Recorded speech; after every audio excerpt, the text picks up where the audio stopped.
Hello guys, welcome back to the channel. Today we're reviewing my run from a couple of days ago.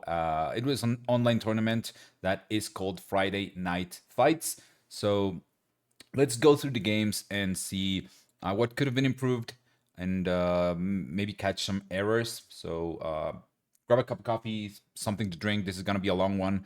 So we're playing Rek'sai because I'm preparing for RCQ Barcelona. That's the deck that I'm bringing. So and probably also to LA. We'll see about that in a few months. So let's get into the games. Should be fun. Let's play here. I'm gonna try to go a little bit faster through the video. Otherwise, we would be here for 4 hours. So even though it's not a ultra long event, it's still 4 rounds. And yeah, the turn one carrion. We're going first. Our opponent played Treasure Hunter. That's fine. We're okay with that. We play another carrion before conquering in case we find a Noxus Hopeful. Unfortunately, both of those reveals are not that great, but we do have a backup plan, which is to play our third Dredger from hand. We untap 2 from the battlefield, and that's fine. Not that we can do a lot with that, but hey. The reason why I would have never played Call of the Week there, right? We don't care about the Treasure Hunter. We're getting the bird. They're spending runes to equip the boots, which I mean, sure, if I find a way to kill the Treasure Hunter here, they've just I mean, they got the gold. They got 2 gold, sure, but spending 2 runes to do that play, I don't think it's that great. They pass with 2 open, so that could mean like Discipline and Guard, Define Dance, maybe Defy. I have no good way of killing this. If I had a cleave, I would be very happy, but we just saw one go to the bottom. So I think the play here is playing Void Rush and trying to find another pump. Wait, I could have Void Rushed and then go to this side. Like I don't have to worry about a Ride the Wind, then reveal 2. So I have 4 chances of finding a Cleave or Blood Rush, and I know that I'm playing 5 of them, and one of them is gone, but I think there's a good chance of finding one of those 4. If I don't, do I let this guy hold? Like, I really don't want to let them make the gold, and I decide to not do that. I mean, I can always Void Rush, and if it doesn't work, like if I don't find those, I can still accelerate Rek'sai, but accelerating Rek'sai like this, I think it's kind of risky. If they have Defiant Dance, sure, they'll go to... I mean, that would be kind of good for me, because they would go to 2 runes, and then 4, so it means they cannot play Relia. But I lose my Rek'Sai, and it's very important that Rek'Sai lives. I would still go to 2. If they have a Discipline, I would just trade here. If it's in guard, we just trade as well. So let's see what happens. They Discipline. We're offering a trade. I don't like looks. I do not like losing Rek'Sai that early. But hey, at the very least, we get to conquer twice, and we still have the 2 open for an activation for the from our legend. I think I should have gone to the left side. So if I go with Dredger to the left side, it lives. Like whatever I put here, it's likely to hold. No, I think I like Dredger here. So that next turn I can reconquer this battlefield. No, wait. What am I thinking? What do I want 2 for? So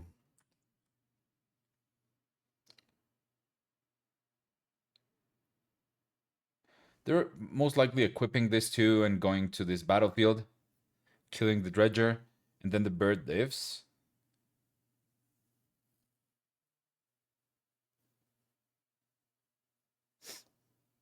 Honestly, it doesn't even matter. They're always going here to the right side. So, no, I think this is correct.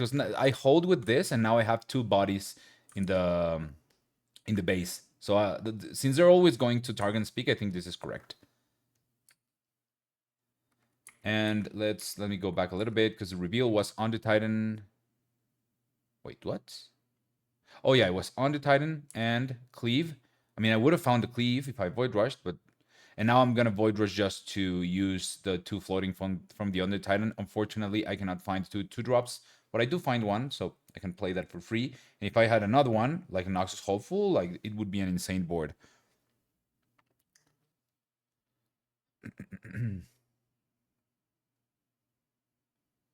Our opponent is equipping the crab, killing the dredger as expected. And having so many birds is kind of good because now we can conquer a battlefield. This holding is really good. And now we can conquer a battlefield and then call the weak and kill the guy that we and not leave anything on the battlefields. These three are kind of a problem. I mean, they need to have defy. There's no other cards in their deck that can block the call the weak or that can counter the call the weak. So and if they defy, and we're making them spend runes every single turn, and that is very good because they want to play with a lot of runes, and we honestly don't care that much, or at least not as much as they do. Here we're going with 3, see if they want to pump. If they do, we probably buy there, but they didn't. So that's information as well that they don't have any, like, I mean, they might have pumps and they're just saving them for Akali or Irelia. So it's either they have no pumps or they're low on them. So maybe just one pump that they're saving for a more important occasion. Like that I've been kind of lucky with the Under Titans. Inferna goes to play for free. Now I can play a Noxus Hopeful. This is a misplay. I should be playing Call the Week before Noxus Hopeful. Why give them information about what I'm gonna be playing? Like maybe if they don't see like any big units, they let the Call the Week resolve so that they can play Aurelion ready. I don't know. Um, maybe not, but like why give them the information? So I should have waited to play the Noxus Hopeful. This bird is dying anyway, I think.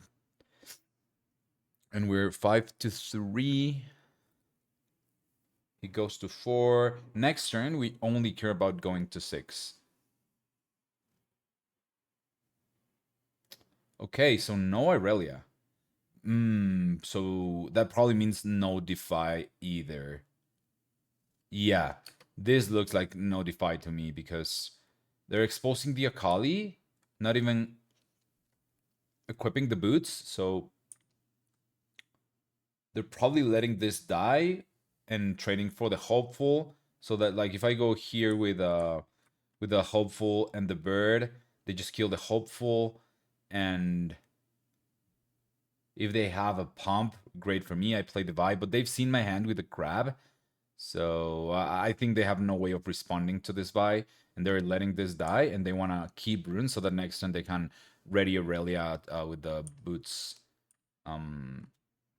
Although they only have 2 cards, they will have 3 with the drop return, 4 with Stella Corn, spend 5 on Irelia, and then you just have 3 to play with. Yeah, I guess it makes sense to save on runes here. This looks very much like Notify here, I think. Go to 6. It's gonna be scary if they pass with full runes open instead of playing Irelia. Let's see what we find here. Void is gonna be good. If we can build a big board, then Under Titan should seal the deal next turn. And here, like I don't even have to go in. Like if they have a discipline, I don't want them to be able to play it right now. And if they have in guard, I just lose my Noxus Hopeful. So just wait for next turn to go to 8 with the Under Titan.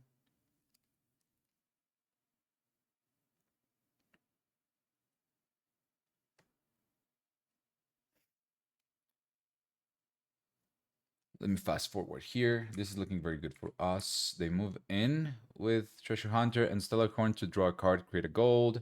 They play Irelia on the battlefield, and now they only have 3, as I said, to defend this attack, which is a lot, right? We have 9, 11, 15, plus 3, 18, 19, and we have 1, 2, 3, 4, 5, 6.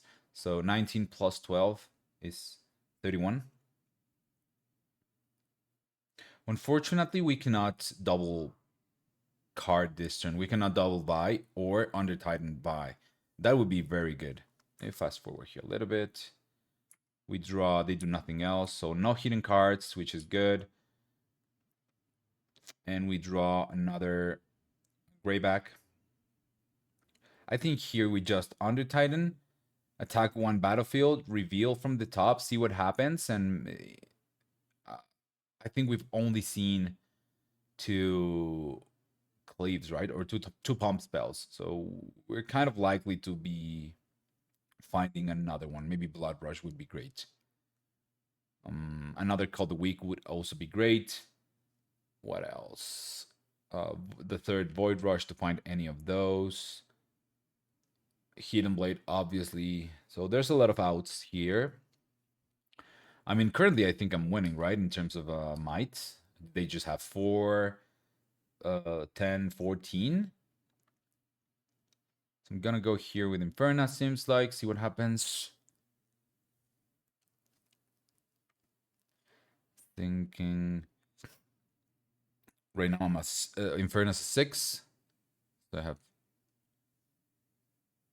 Inferna, Bird, and they kill Inferna. We trade, we conquer, and there's the Blood Rush, so we can pay 2 on the broker. I just want to spread out the might in case they have a bounce spell. So here I'm just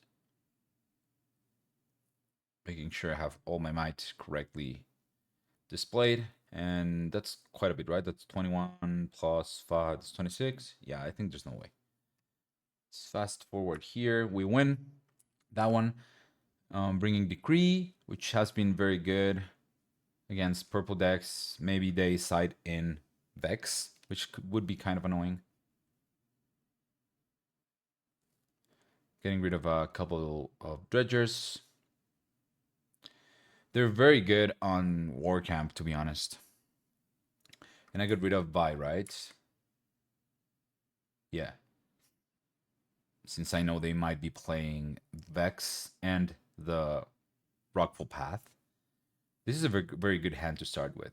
A lot of small units that can enable Greyback.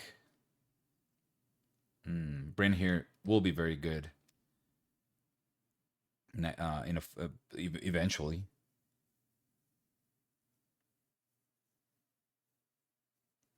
They start again with Treasure Hunter. That's quite a weird card for Irelia, right? They were keeping her back, worried about the Call of the Week. So in order to develop Stellacorn for sure. So now we have Decree. If we find a Vex, if they find a Vex, this is gonna be very good for us. Unfortunately, I didn't play anything before Conquering. I thought, oh, I already have a Noxus Hopeful in hand. It's unlikely that I find the second one. But in reality, I should have played the Manufacturer first. Like, there's no need. Like, why did I? Like, I'm never playing a Vi or something that's 5 cost if I reveal that card. In reality, the only 3 cost card that I could have found is a Greyback. And I already have a good 3 drop. And it would be unfortunate if I find like a Vi and a Greyback, but it's unlikely, and I still have the other Noxus Hopeful in hand as a backup. So I think I should always play this. And in case I find the Noxus Hopeful, I just play it in base. And if I don't, then I'll just play the one from hand. Now I have to take the Void Rush here. And it's not that it's bad, but I don't like deramping this early. It's only turn 2. So I would have preferred to play the Noxus Hopeful. Oh, I decide to pass in both. Okay, seems like I really don't want to deramp. I mean, I build a good board, but I'm kind of out of cards in hand. I only have 3, and this deck is not great at drawing cards. It's great at playing them from the top, so sometimes you end up with a lot of card advantage due to that. But, I mean, that second Noxus Hopeful in hand would definitely be doing a lot of work here.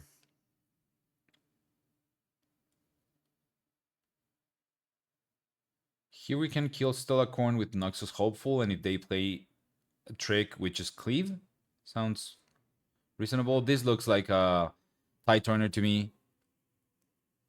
Yeah, that makes a lot of sense. That's why I'm going to the left side first. And now I can Cleave. Unfortunately, they have 2 open, so... I mean, this is fine. As long as I can kill one of these, I'll be able to walk over the other one with the Manufacturer, right? I mean, if they give this +2... Unless it's Defiant Dance and then they +2 this, -2 this, then it's kind of annoying. Because then I can just take one battlefield this turn. I mean, I still have Rek'sai accelerated, so... No, I think I'm always winning this regardless. It's just a matter of losing the least units possible. So they decide to give me both units. I'm gonna go to the left side with manufacturer. I don't think I should be doing that yet. Should I?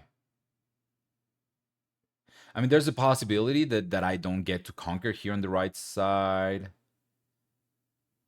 Unless I Rek'sai. Like if they have Defiant Dance. Oh no, never mind, because it would be this would be a 4 with Defiant Dance. This would die, and then Rek'sai can conquer. So I think, yeah, doing Rek'Sai's Legend ability here is good. Otherwise, I might not have another chance to do it. Now I feel more comfortable playing Void Rush.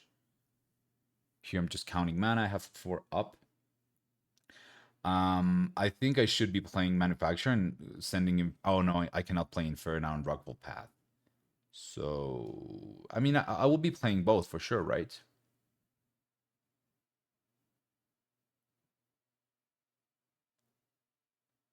Four to 2, discipline, and we trade, unfortunately. But that's fine, because we get to build the board. Here I think we want to play Broker, and that's it, right? Because next turn we can play Inferna. Ooh, trying to go for the hold. We don't want to give this for free. I like that. I think this is correct.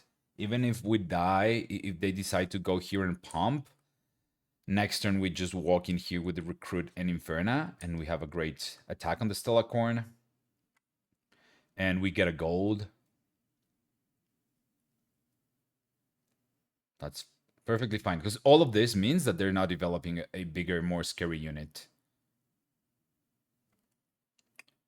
If I had played the 2 turns ago right, I would have another Noxus Hopeful, and I'd be in such a great spot. I guess, like, I didn't play correctly with my deck there. Should always put myself in a position where I'm thinking, what can I reveal? And what happens if I don't, or if I do?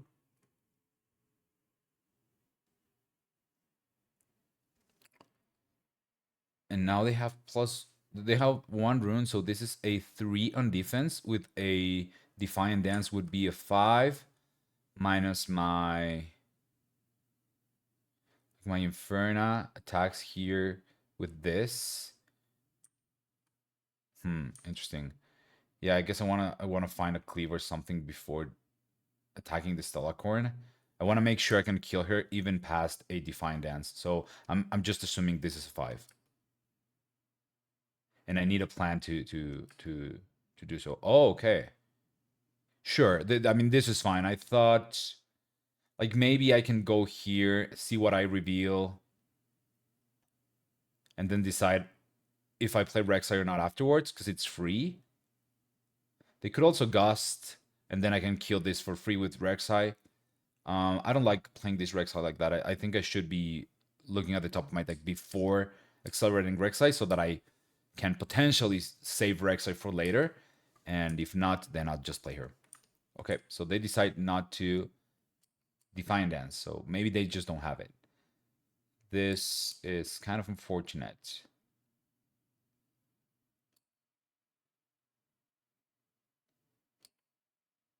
And now I'm just tapping out, playing my things. Now they can play Aurelia and walk over this. And if they have something else to target, which is very likely, they can go to this side and kill my Recruit as well. And now we're kind of in a bad position.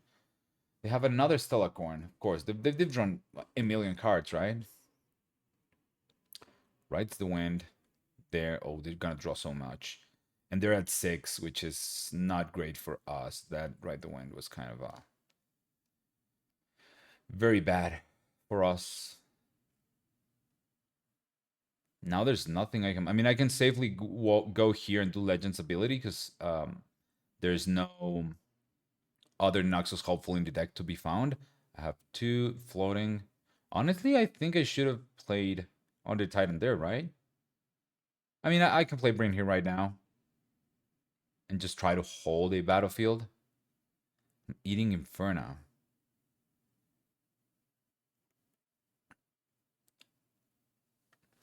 If I had played that turn correctly with the extra Noxus hopeful, I think I would have been able to win this game. But this is looking very bad right now.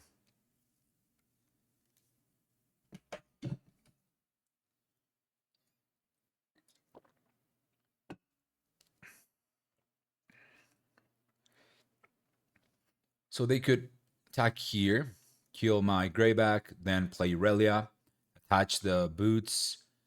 That would be 4, 5, 6, 7, 8 total with a single buff.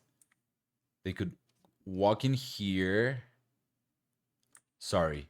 They need to go here, then pay 1 to ready this, and then target her, ready, go to this side. Yeah, which seems like they're gonna do. Okay, sure, that works as well, because now they have this to target. The order doesn't really matter. And it's good. Actually, it's better this way, because now I cannot Hidden Blade because of the Twilight Shroud. Come on, let me think for a sec.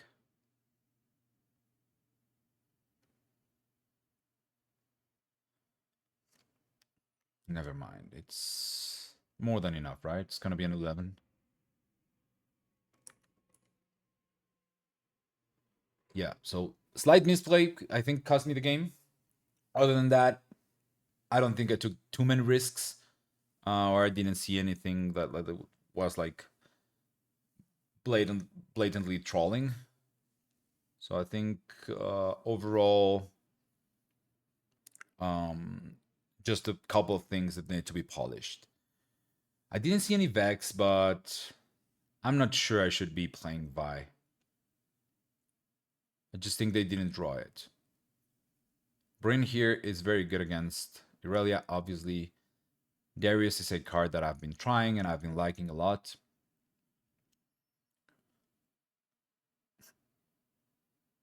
Decided to side out 2 Greybacks since I'm going first.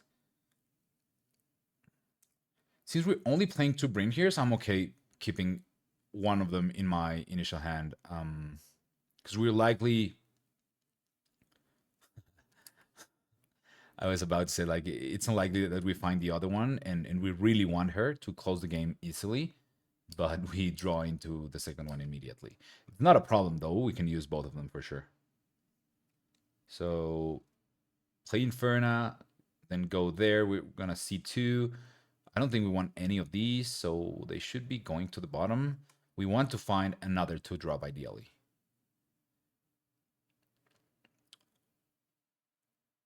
And yeah, that's the Candlelit Sanctum. And now I reveal 2. There's the Dredger. That's pretty good. And we'll pass. And now we, like, this has to go to the right side, the Treasure Hunter. And we're killing it with... Ooh, this is interesting, because they are on Abandoned Hull. So every +2 is actually a +3. So we should be counting this as a 4 might unit. We have another Inferna, so I can go in 3-1 and get 1 pump out of their hand and then play the other Inferna. Oh, I remember this play. Yeah, they had 2 pumps. That's very unlucky, but it's also easy to play around this. They're so low in cards that I should have attacked with the Dredger as well. Like, even if they don't do anything and we just trade with the Dredger, we get information about their hand. Like, but they're passing with 3 open. Like, it's obviously something in hand, right? Like, has to be, because you're not playing Aurelia. So that probably means no other creatures or units in hand, because you just played this and you don't want to lose this and then call the weak. So probably also not Defy.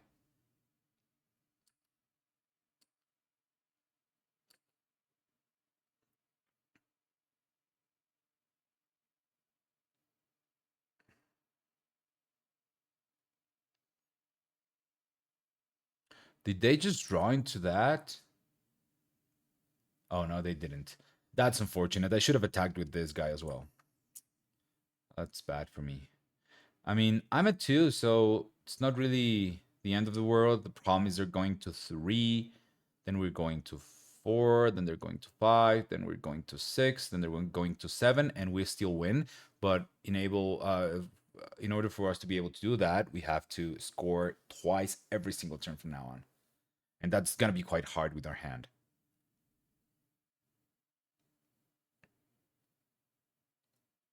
Actually, is it? Because we have double brain here, and they decide not to play Relia. Interesting. I don't think Up the Deep is really good against us, so I'm really happy when they do this development turn. And Blood Rush should be a great card. I get to develop a lot here. I'm gonna reveal 2. There's yeah, just revealing them like this. Here, since I have no energy to play anything else from hand, I'm debating whether I want a Noxus Hopeful or just play the On the Titan. Because it's one more might next turn. And my hand is like there's really nothing left to do after the Noxus Hopeful. So that's why I decide to play on the Titan. And next turn I have a lot of units to just bring here, Blood Rush, and go over all of these small units. I don't think the way they developed the previous turn is correct being behind. Maybe if you're ahead, sure, because you're blocking Cold Weak with the tentacles. If I leave a battlefield open, you can play Relia and conquer with the tentacle, and then you don't care about losing it. But being behind, I don't think this is the play that brings you back into the game. You want at some point to be able to hold my big attack, right? Just like you did the previous turn. It's crazy that even blocking that attack wasn't enough to catch up.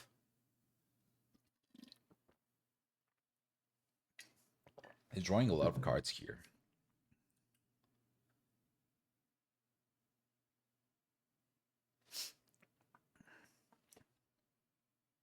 They are going to 4. And now I think we're not in such a bad spot to conquer twice the next 2 turns and just win. Sending back Stellacorn. I love saying this. If they are letting me go to 6, I'll take it.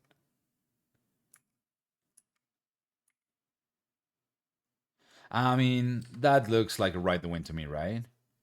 They want me to go in here with this guy and ride the wind here with Stellacorn to draw another card and then go to 5, potentially hold to 6, and then you're in the game. That seems like the plan, or I mean, that would be very reasonable. Unless I have a Bryn here. I don't even have to worry about things here because Bryn here will stop it.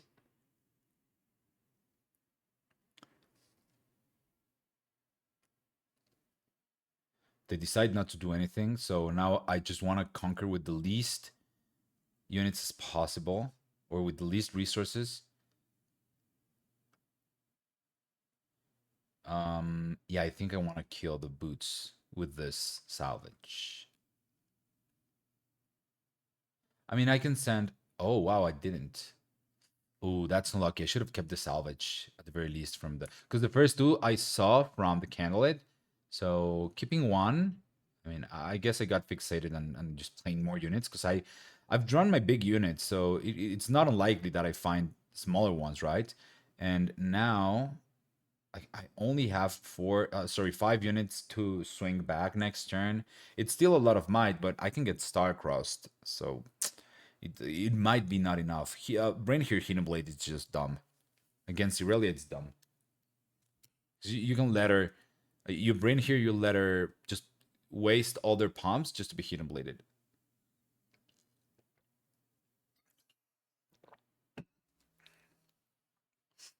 Okay, they go there, draw a card, look at 2. Did they not look at 2? Seems like they did not. Interesting decision to play Aurelia on that battlefield. I think you want to play her on the right side, no? Or are you trying to block me from using Candlelit Sanctum? But I think you get so much more out of Abandoned Hall that it's worth putting her there. And why not put these two guys on the battlefields? Like if I play Bring here, it's very likely that there's another one, right? So here they bounce the Under Titan that can attack. Unfortunately, we only have 5 energy. If we had one more,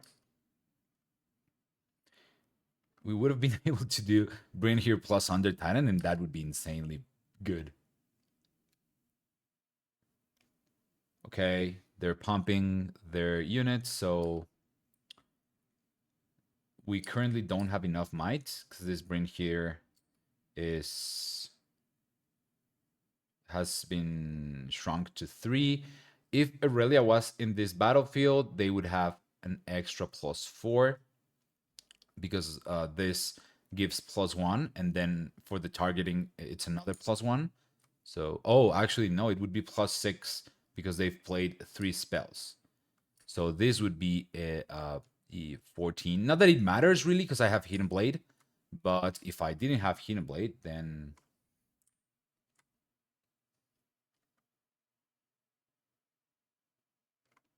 it would be a problem to get over this Aurelia.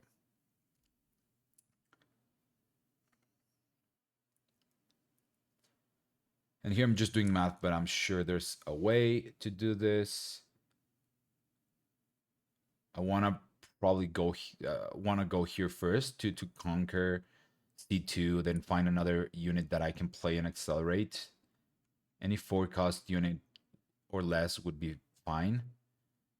Because nothing in my hand other than Hidden Blade works. I mean, Inferna would be great. Actually, I need a 2-cost unit to play Hidden Blade plus the 2-cost unit.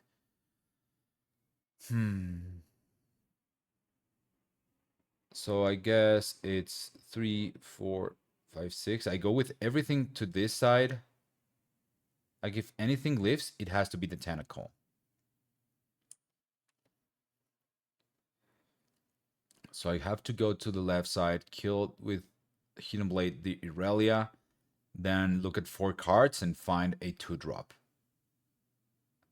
So that I can do 4 here plus the 2-drop. Actually, I only trade with this. I need a cleave or an Inferna or a yellow Poro, but I don't think I'm playing yellow Poros in this version.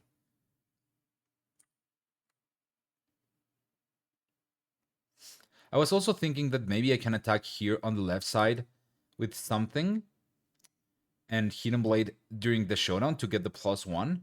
So I maybe could have do the, oh no, because then Rek'sai dies. So I cannot expose Rek'sai. It would need to be something like this is 6, so I need to go with 6 as well. So yeah, I have to go in with everything. This. Then we're 6 to 6, but I Hidden Blade this, give +1 to one of my guys, conquer, and do Rek'sai ability. And I need to find something of the next 2 cards to be able to Rek'sai go over this Stellacorn. And I decided not to do it because if I go here, conquer, I get to see 4 cards instead of 2. And there's only like 6 or 7 cards in my deck that will do this.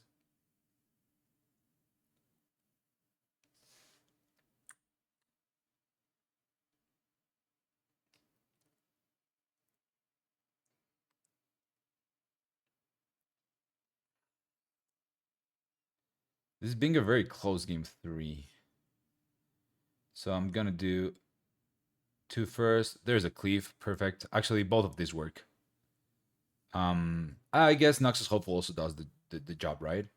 So I can accelerate him and then just go in for 8.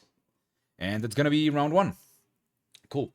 Close games. I think I should have won the second one if I played better. And this third one, I mean, our opponent drew a lot of cards. Seems like they were kind of bricked.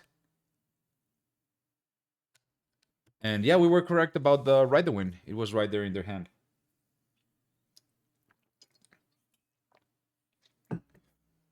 Round 2 against Fiora.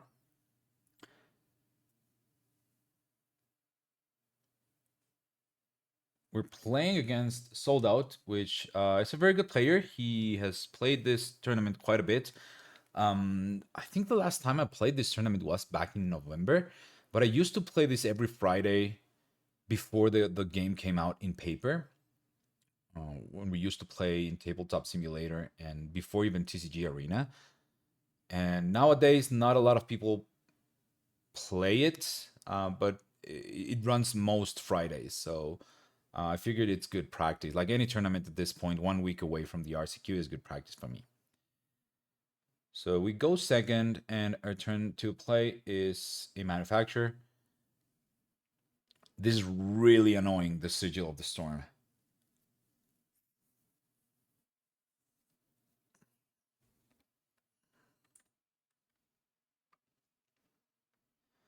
They have empowered their emissary, which will be also very good for them in the war camp because they will be able to spam guys. Blood rushing wants the manufacturer to go over this guy, conquered one, and since I've played a card, now I can see two from the top safely. Okay, I decided to conquer both battlefields before deciding. This makes sense because maybe I want to hold this battlefield to not pay next turn for another conquer.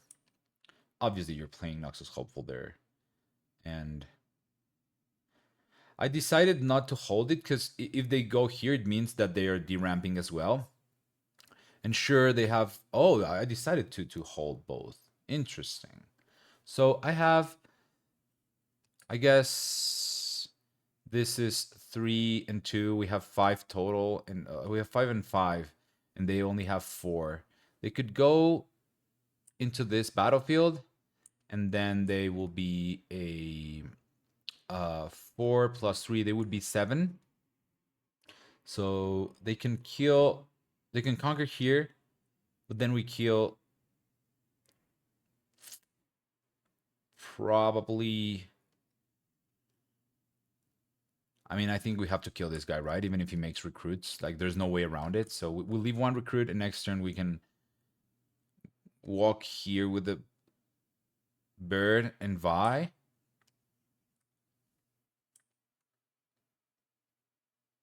Huh.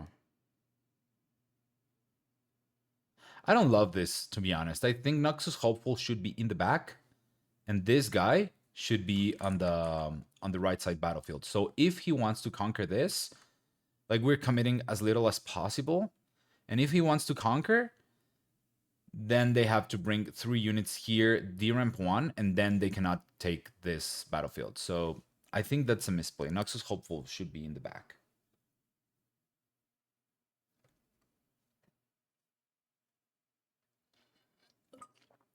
I mean, we're holding. We're going to 4 next turn.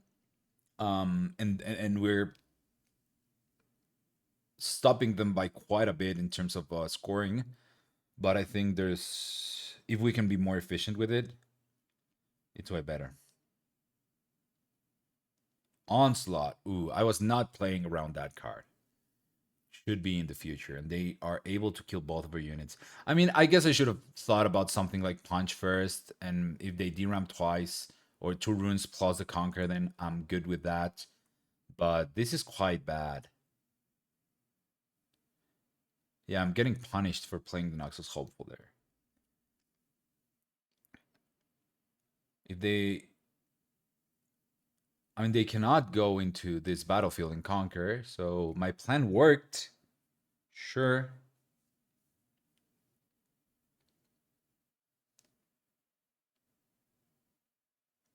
I get to hold. Cool. And now if I want to go here, I have to accelerate Rek'sai, which is kind of not great. Their board is also not too good. So if we can, I mean, I guess accelerating Rek'sai, revealing something like a 2-drop and playing it in base would be the best case scenario. We can also just decide not to conquer here on the right side and Void Rush and see what happens. But then we're staying at 3 and we're letting our opponent go to 4 potentially.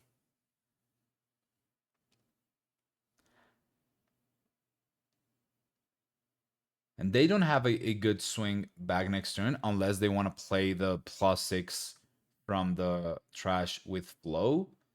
But this is so expensive. Yeah. Oh, wow. And I have to pay for another for the Void Rush if I want to do it. There's the rune for conquering. Wait, did I pay everything? So I have 6. Now I have 5 for the accelerate. I should have 4 because of the conquer, and then 3 because of the void rush. Luckily, we find another titan. Okay, yeah, that's correct. And I mean, we have things to play. That's good, right?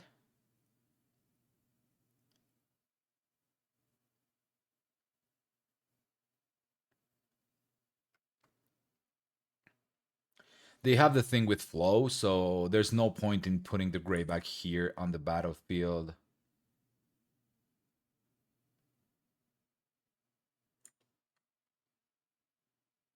Honestly, I don't like eating the dredger there either. I think I should be pulling him back, and next turn I can always eat him if I want. Oh, I lost connection here for a bit. Uh, let's wait for it to come back. And yeah, I just should be pulling the guy back, and next turn I can eat it if I need to attack with 5. If I have like a free conquer with just the 1, I can conquer and then eat the guy. It's a little bit more efficient. But yeah, this is a card that I've just added to the deck and I'm trying it out, so it makes sense that I'm misplaying it like this. And I've played quite a bit with it now since this tournament, and I'm not quite convinced about it, to be honest. I think there's other 3 drops that might be worth considering.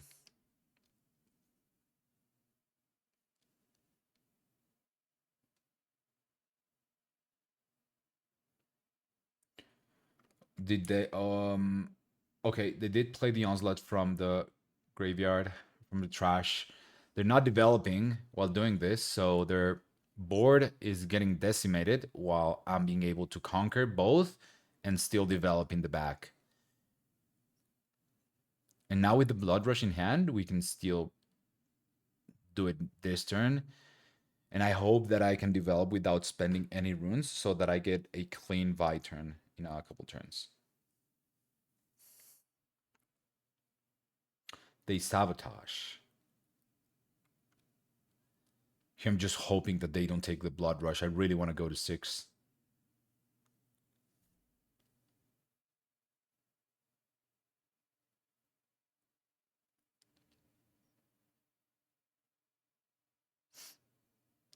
They decide to take out Hidden Blade. Okay. Darius. I mean, this might be. Oh, yeah, okay. This makes a lot of sense, that right? If they're taking Hidden Blade, they have a punch first in hand 100%. So I guess we go here and see what happens.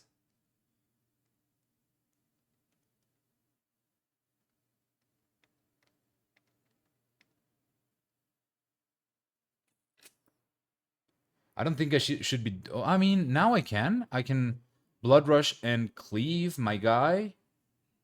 But then I have nothing to develop, so Yeah, I think this is incorrect as well. Like a lot of things in hindsight are way clearer. I should have gone here. Actually, if I go here, they're never playing the punch first, right? I'm getting ahead of myself. I think I should have blood rushed plus cleave.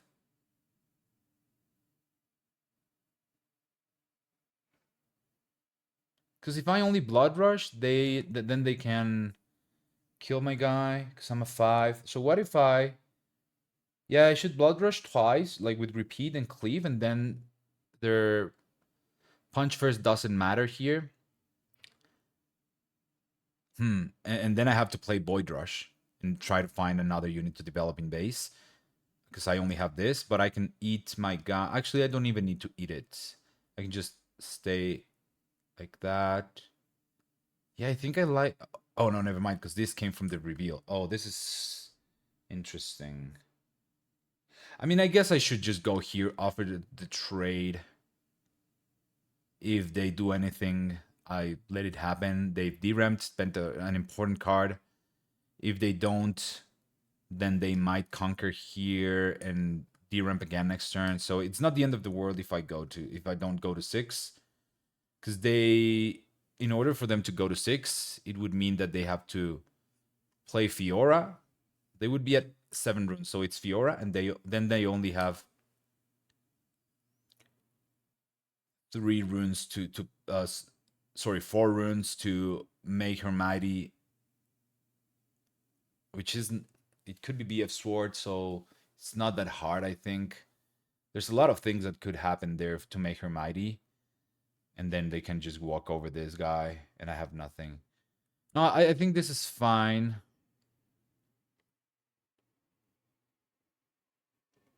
I mean, sure, here, I'm not quite convinced which is the correct play, but blood rushing here, the token, makes them spend the punch first, if they have one, to not let me go to 6. And then they only have 5 runes to play with next turn. And then, sure, they can play Fiora, but making her mighty with only 2 open energy is quite more difficult. So forcing here the punch first, I think, is correct.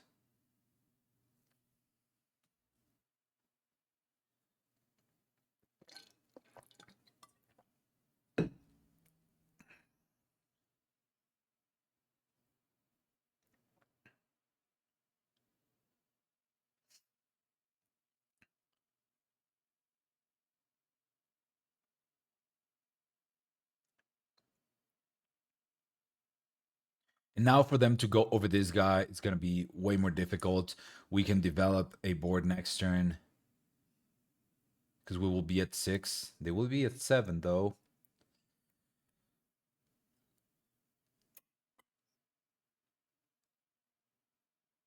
I mean, we can also go to 7 and...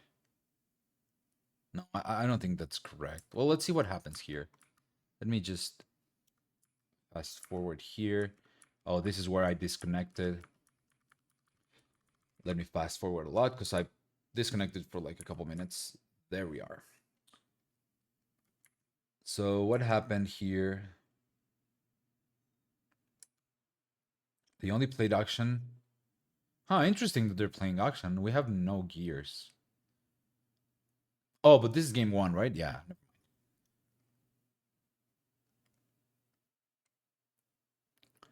They pull out their token. Okay, play action pass. And we hold to 6. Void Rush. This is very good, obviously. We get to develop a lot of units here. Noxus Hopeful goes in for free. We can play the Emissary, empower the guy.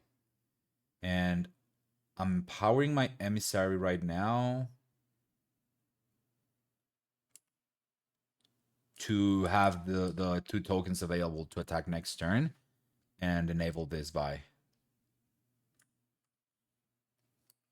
Otherwise, I only have the guy, and like this time it is correct to eat the guy right now with the shark because I get 2 extra bodies next turn. This is gonna be hard to defend against. I even have enough to Darius Cleave, so that's another 10 might that can potentially go over a punch first.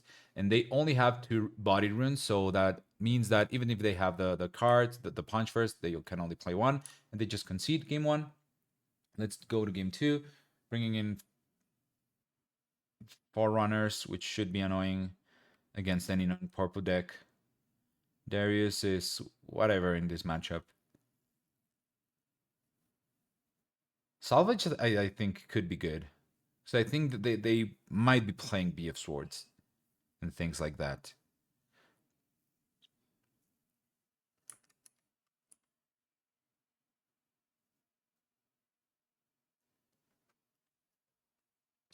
This hand looks good. I can keep Manufacturer, I can keep Hidden Blade, send the other two guys back to the deck. Huh. Okay, decided to keep the Emissary as well.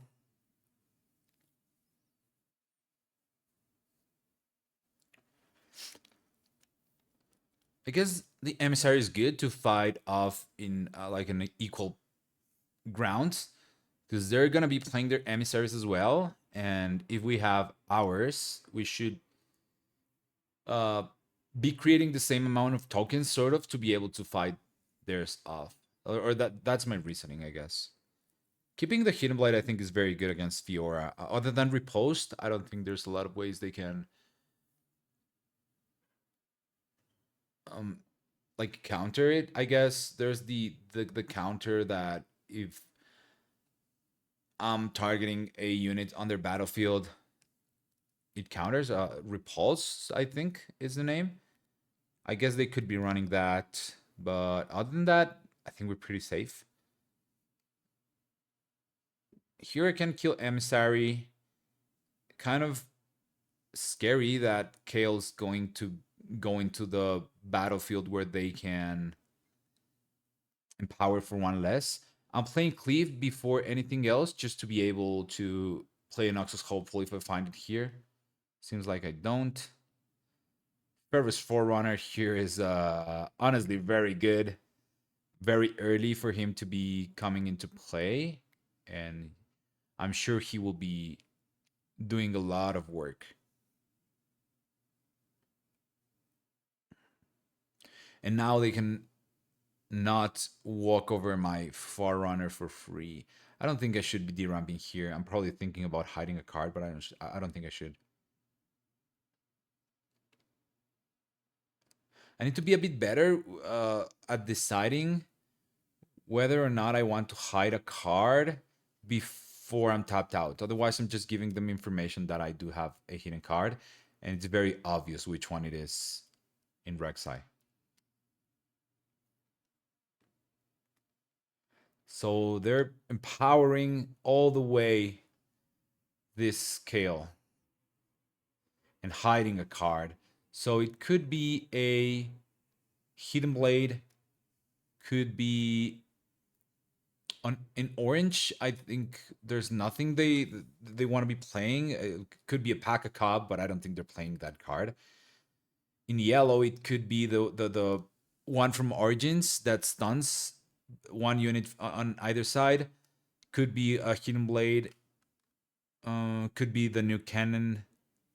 And those are the cards that I was thinking about because they're the most played, right?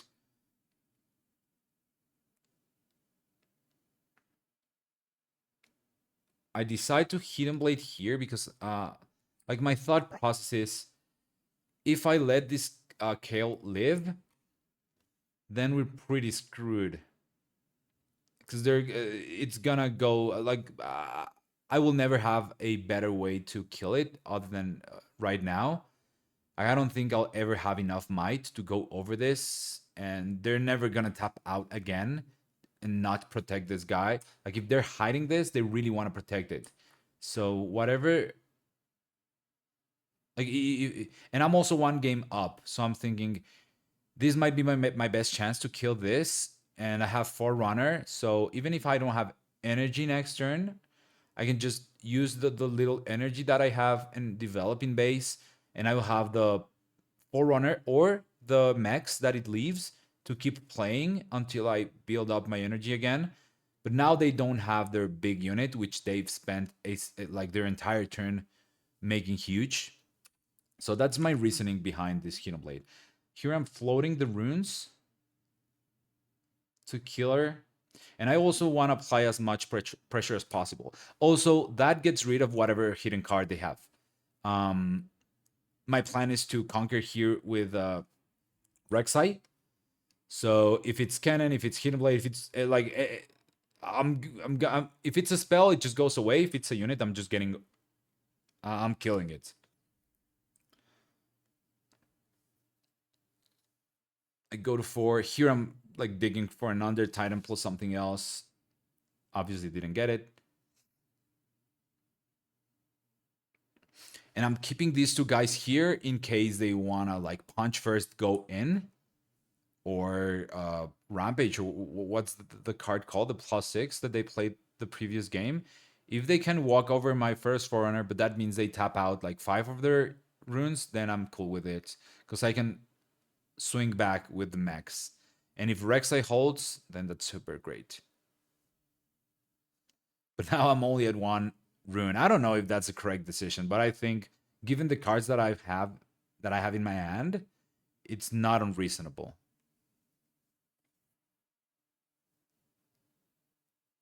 Because now they only have 2 tokens to play with. And they're playing the Fiora that doesn't ready units. This is the Fiora that when Mighty gets shield, ganking, and deflect, if I remember correctly. So I'm not even worried about them accelerating things.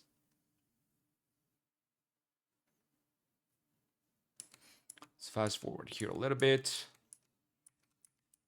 They're thinking for quite a bit. Oh, they have the other Fury in hand. Nice.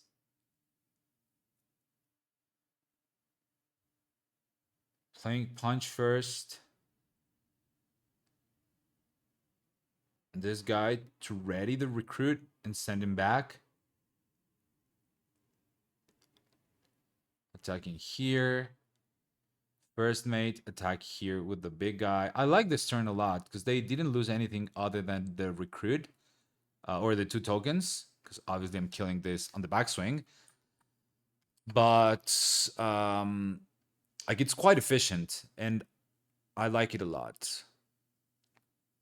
I think playing around all of those cards, it's not reasonable. So if they have that combination, sure, you got it. I still go to 6 and play another unit here. And next turn, I can like maybe try to lethal. Unless they have another punch first here, that would be unfortunate. But yeah, we've forced a lot out of their hand, so I'm quite happy with that. We go to 5. Yeah, I should be doing legend ability here or afterwards, just to get more information. I don't think um it makes a difference this turn.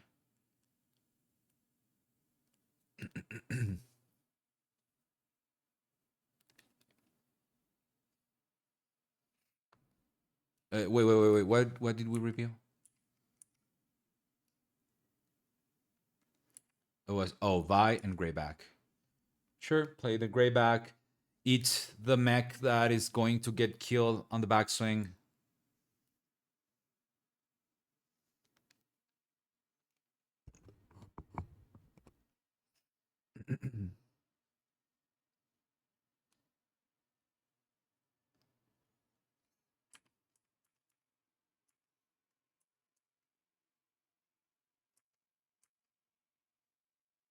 They're going to 6 here, right?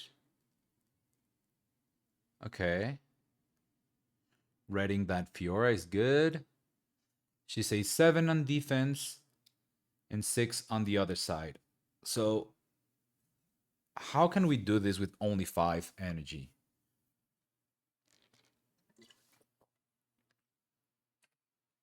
I think there's no way that we can do it, right? We can kill something with Ruthless Strike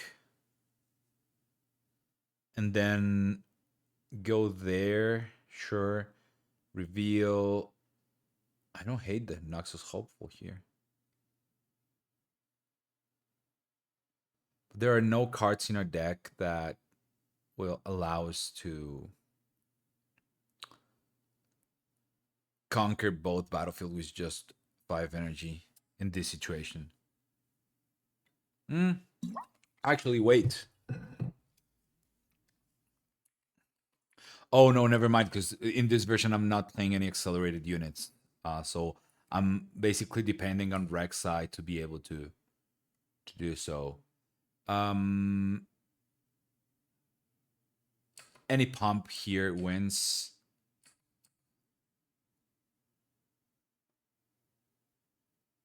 Or that another first mate plus Huge Kale. I mean, I don't think this was like that bad, considering that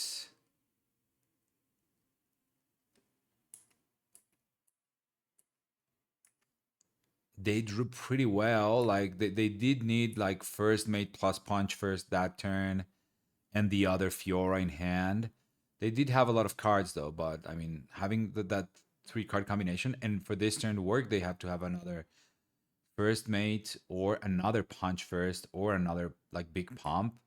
So all in all, I don't know. Maybe the turn where I could have played different is because once I've committed all my runes to killing Kale, I don't think anything after that can be done that differently.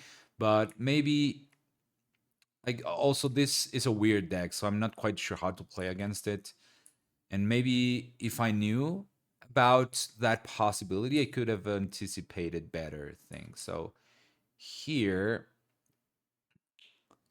like what if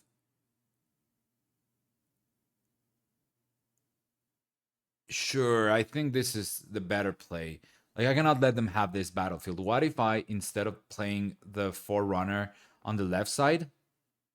Oh, but I cannot do that. Actually, yeah, that's a misplay. So I should be going here, conquering. Nothing happens there. They're tapped out, and I've already played the cleave, so I need to be going here to have more information on what the two cards that are coming are before committing to those two cards. Because right now, if I reveal a Ferrous Forerunner, it can only be played here or here. And if I go here and then do Rek'sai's ability and I find the Forerunner, I can put him here, and then Kale cannot go into the battlefield and do the empower thing. I mean, unless they have the +7, but then they cannot triple empower, and we're good to Hidden Blade, right? So yeah, playing the Forerunner here on the left side cost us the game. I was so excited about the Forerunner early that never thought about the possibility until now. Oh well. Um, let's go to game 3.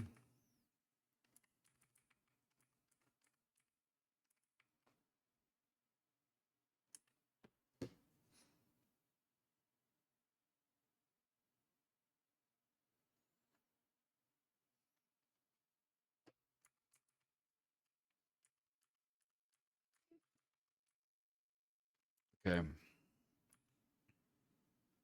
Call the Week should be pretty good against them.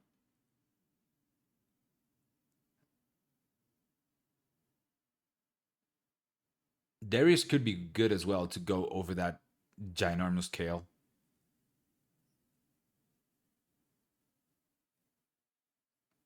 Decide not to play Call the Week. I mean, they do have a lot of tokens too, so makes sense. You either have all the Cold Weeks or none.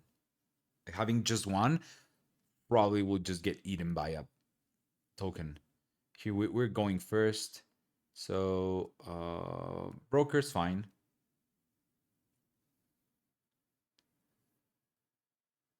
They've changed their chosen champion, playing Fiora. Turn 1, that's pretty good. Play Emissary, look at the top 2. We're playing leaving Honest Broker on the top. We're not very rushing this turn, so playing Honest Broker here. We're here, I'm thinking, do I want to play her on the battlefield? And I decided to do so because then Fiora cannot walk into the battlefield and kill my broker for free unless they commit another card and part of their energy. If they decide to do that, then I'm okay with it because I can ruthless strike the Fiora next turn anyway. And if I get to send my 2 units back to base, then we're in a great position in terms of board state. They play Kale in base. I mean, it would be pretty good to have a Call the Week here, right? Because even if they repost, they have to pay 2 energy. So I can try to Ruthless Strike the Fiora.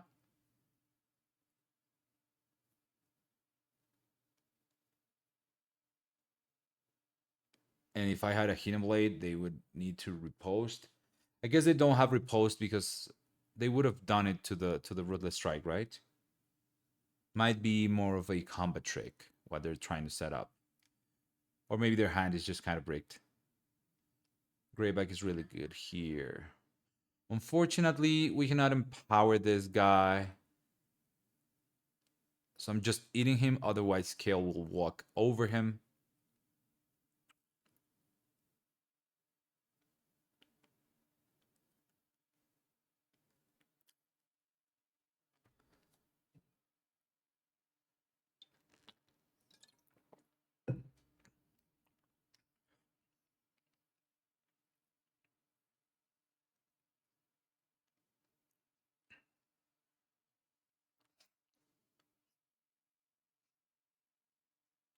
They sabo our hand.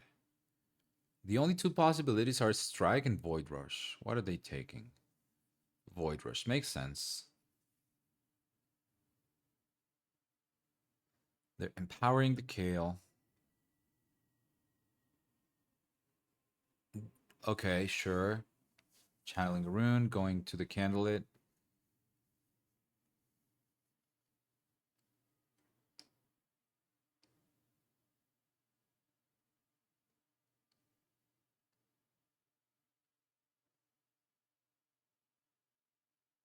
Passing with 3 open again. That's kind of scary, right? I'm assuming they do have repost because they know about this card. So why leave this on a battlefield if you know I can kill it? So I'm counting on them reposting here.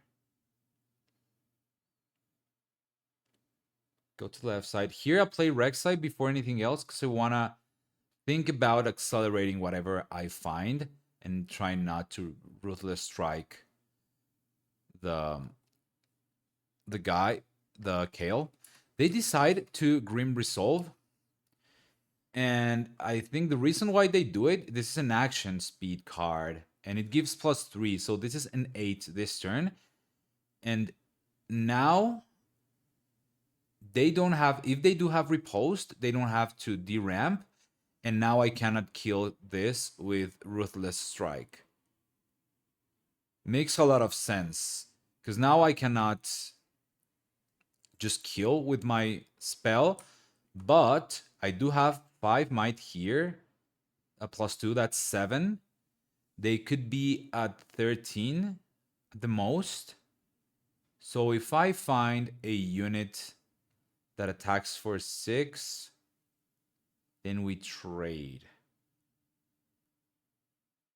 Doesn't seem like it's gonna happen, right?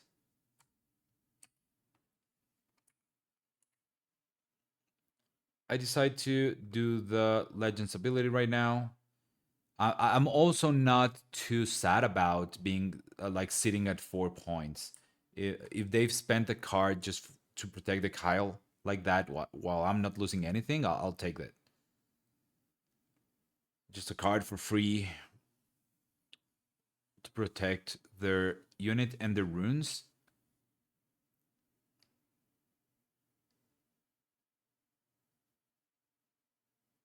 I think I can play this Noxus Hopeful to the base. Play the other one to the base. If they empower and power and gank over, they're gonna just probably kill whatever I have. So it's not worth trying to save this broker. I'm already at 4. So my plan is to go to 6 and then to 8 in the next following 2 turns. This first Forerunner is kind of slow. So he might not get played this game. Unless I play him this turn, I don't think he's going to be played. Passing again with 3 open, so yeah, I'm pretty sure they have repost at this point. It can be repost and punch first. And I go to 5, reveal 2. And since I have another Under Titan, I'm fine playing this from my hand. One Vi goes to the bottom and then another one gets revealed. That's fine, I guess. I have 5, 9, plus 8, 17, plus 8, 25. Even if this is a Timo, sorry, not a Timo, a cannon, they can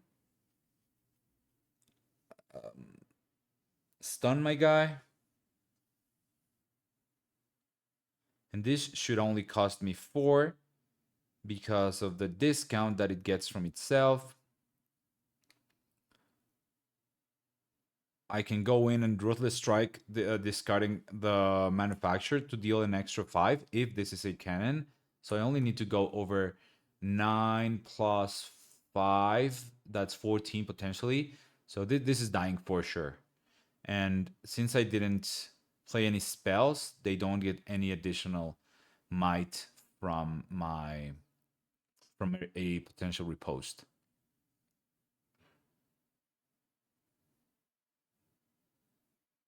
So yep, that's game. My opponent just decides that that's enough. I guess their hand has no more units or anything that can be done against this board. So we go to round 3 against another Irelia.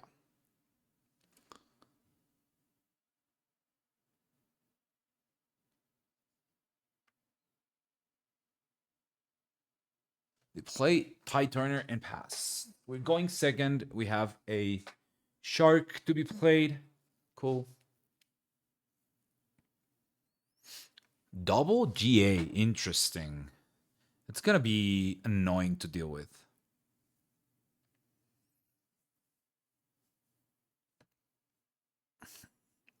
Broker. I guess we want to conquer here. If they want to Irelia ready, go to the battlefield. Ooh, Noxus is great. Can we actually stop that Irelia from conquering, from killing our units? We would be a 4 plus 5. We would be 9. If we kill the broker, like eating with this guy, we would be a 12. They're going to 6 runes, so they can Irelia. That's 4, 5 for Reading, plus 1 from the GA, plus 1 from the target. That's 2, 7, plus 1 from the battlefield. That's 8. If they have a Defiant Dance, they get basically plus 5. So they kill everything, but they tap out, and we have nothing. So kind of risky. Okay, they decide to go only for the 1 GA, and I'm okay trading this because of the call of the week. If they, yeah, they have to equip, but now they're poor. Look at this. I'm very happy to see. Like, I'm okay trading a couple units for their most important units. I mean, we haven't killed her yet, but we have the tools in hand to do so.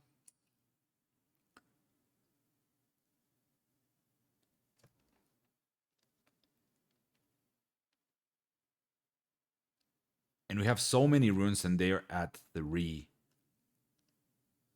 So I don't hate our position.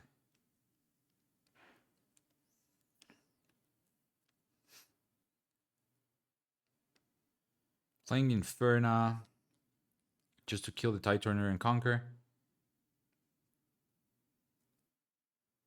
Reveal another Inferna.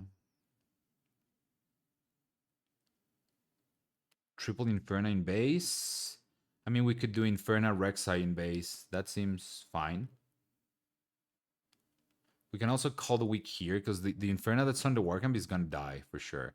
But yeah, I kind of like not calling the week yet because we have a goal that and we can call the week next turn. They decide not to kill an Inferna. Oh, okay. That makes sense. Wow. I mean, yeah, it makes sense because they're so poor. They don't want to go to 3 runes again. So it's kind of tough to be in this position. And now we can do, it's a 7, so we could go for 7 and another Inferna. I mean, I like Void Rushing first because we're so ahead in economy that if we find a Blood Rush or Cleave, we can go to the battlefield.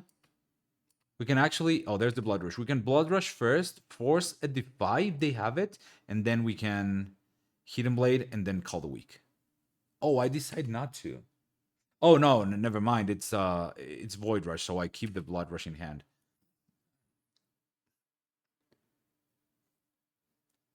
And I have an Inferna as well. So if I go here and everything goes wrong and they defy the Blood Rush, I still have an Inferna. And if they pump, then I Hidden Blade. There's the defy. Cool. That's what we're looking for.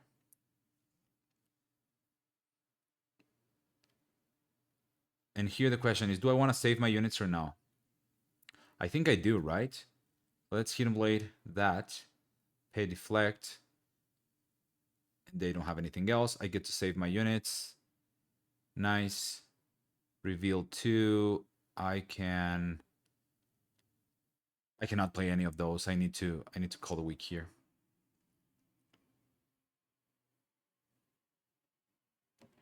And this is probably GG, right? I think forcing them to re-equip the GAs has put us in a position where we're ultra ahead.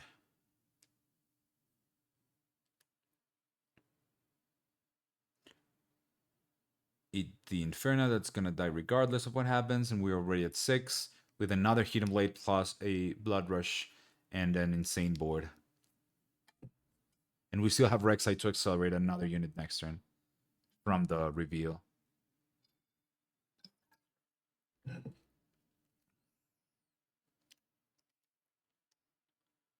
They're trying to draw a lot of cards, but only have 5 runes to defend. I mean, Abandoned Hole might be tricky to deal with, but as long as we can make them tap out. So Inferna goes here. If they want to save the Tide Turner, they have to start using some of this energy. Uses 1. That's fine.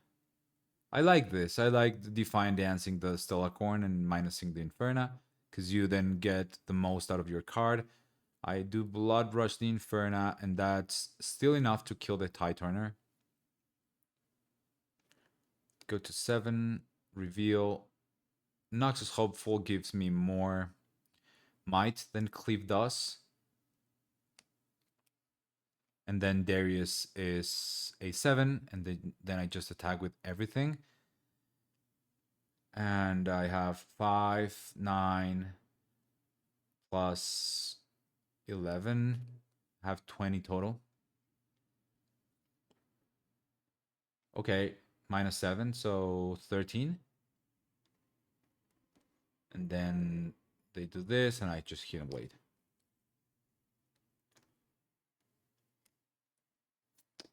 Cool. Another call of the week for Irelia is necessary for sure. Decree for Vex in case they're playing her. Vi is not the greatest unit against Irelia, so I'm siding her out.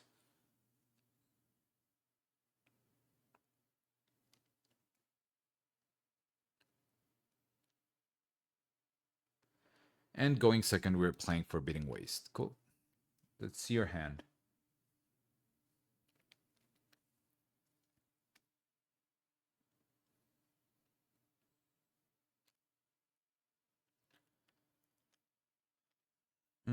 I like keeping the hopeful. I kept all of it.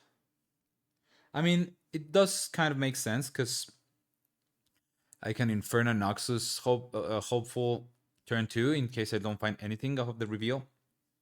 There's the Vex, so I'm glad that we sided in the decrease and everything that's going to be needed to kill her. They're protecting the Vex from a cold week, so that's smart.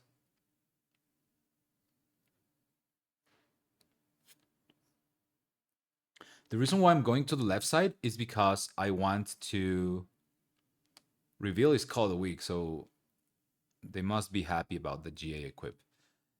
I'm going to the left side because if they want to kill my emissary, they have to commit Vex to the battlefield that hurts them the most. And I'm never using, or it's very, okay, wait. It's very rare the situation where I have a use for the two energy open from Targon's Peak, so I don't even care about it. I'm trying just to pull the Vex there. I decide to call the week there to get rid of the GA. And notice that I'm killing the token and not this guy because I really want Vex to come in here. Especially because I have Inferno and Blood Rush. Oh, never mind. If Vex is here, I cannot Inferno, but I can Blood Rush. And that should go over. Like, if they develop a unit here and they pass with 3 open, then it might be a little bit sketchy. Because they might have pumps. But if they, like, Irelia... Oh, Angler Beast. That's really annoying. They're sending all of my units back to hand. That's probably game right there.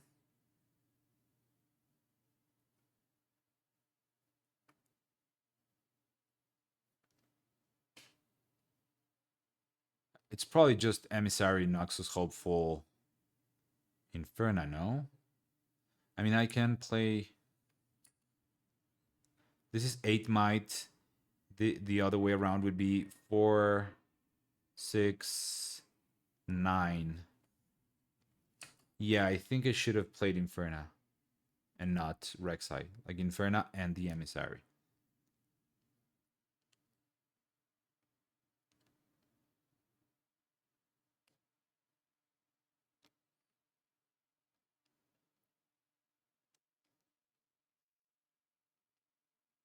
Starting with a Void Rush. Call the week for free, right?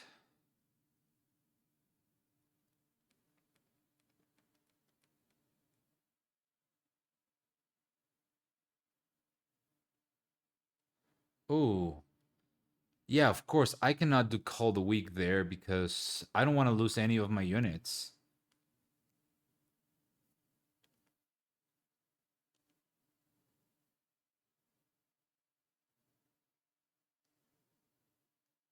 It's kind of hard to be able to predict that. Oh, I decide to play just Might onto the board and Call the Week maybe the following turn. We're in a weird spot for sure.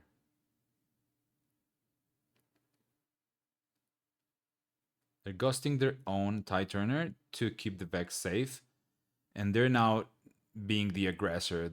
I am the one that needs to hold battlefields probably a couple times to just get back into the game. Decide to go to the left side with Noxus Hopeful reveal 2. Another Under Titan reveal.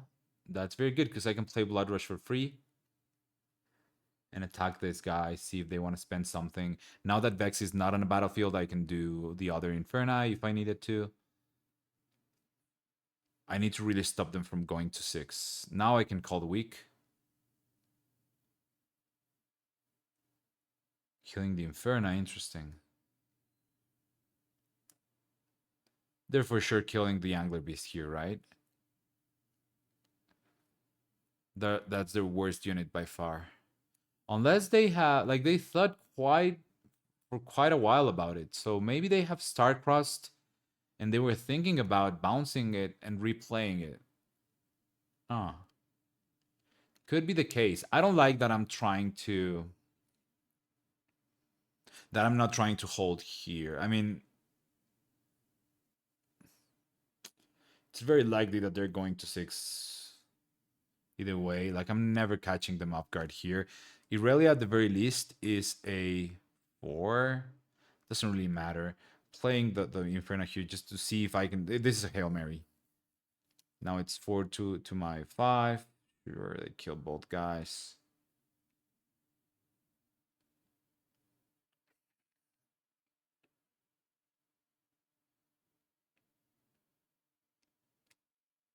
They're even protecting Irelia. Boots to send Vex to the back again.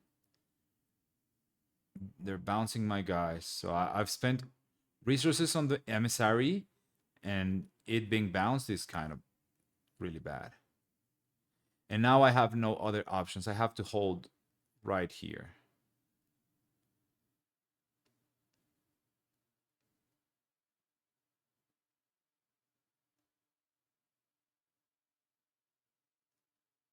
Bryn here is none of this are good in this situation.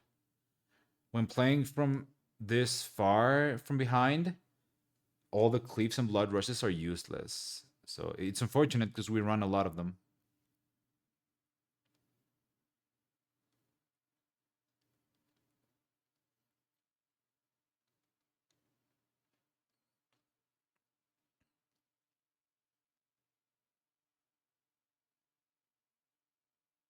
Yeah, empower that guy at the very least. If he dies, he will leave a couple guys behind. I'm committing to a single battlefield. Here, I'm playing these two. I should be raiding two from Targon's Peak to play Inferna on my opponent's turn. Maybe catch them off guard, but I don't know. Seems unlikely. And it's only just one additional might, so it doesn't really matter. They will also get another chance at winning the game. If it's not this turn, next turn they can try again. So we need to hold twice, and man, this deck is very bad at holding.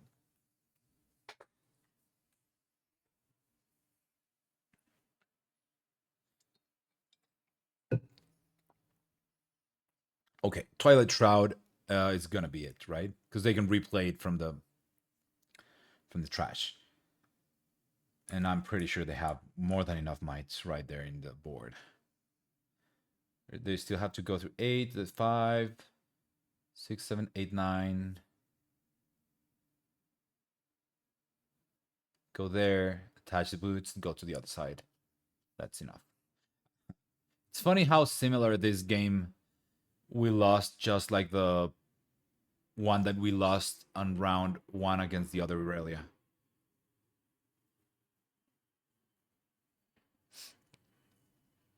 Both games looked very similar. Now we're bringing the two Cold Weeks, seems like. Oh, they were already in. Okay. Oh, right. It was the previous round where we didn't bring them. Okay.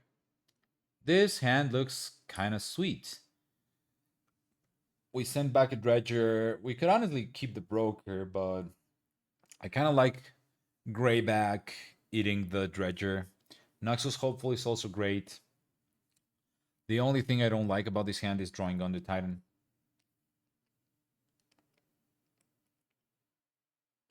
Here we don't have a, we already have a Noxus Hopeful in hand, and we can see 4 cards. So if we see a Noxus Hopeful, it's unfortunate. We'll send him to the bottom.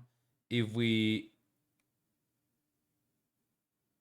don't, I mean, we're playing with fire. We already had a 2-drop. No need to see another card if we already have the 2-drop. And like, what if that was another Hopeful? I think that's a misplay. We should just keep Inferna and the other one as they are and just play the Inferna, and that's it. Now, this is a very good start for us. Wow. Double Call the Week, pretty lucky. Do they have Defy? Yeah. But now we can just push back Dredger Inferna. She's dying anyway, right?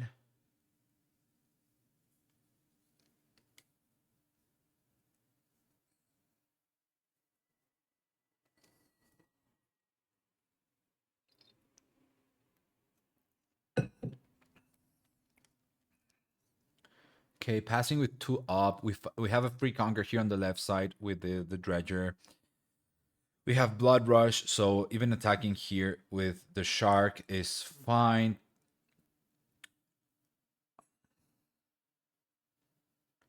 Okay. I guess, yeah, I'm worried about Ride the Wind here if I attack with Dredger. So I'm trying to, like, I have no response to Ride the Wind other than Might in my base. So I like this play. Going in here, killing this to see if actually they will never Ride the Wind here now. I mean, they could send Ty Turner here, but then it's getting killed by the Hopeful. And if they Akali, then I just kill her with a Shark. So I really like this play.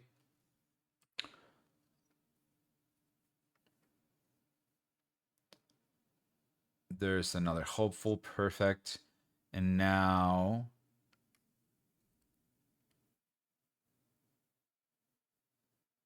I mean, I guess I should move both guys in, right? Otherwise, I can still be trapped by the Ride the Wind.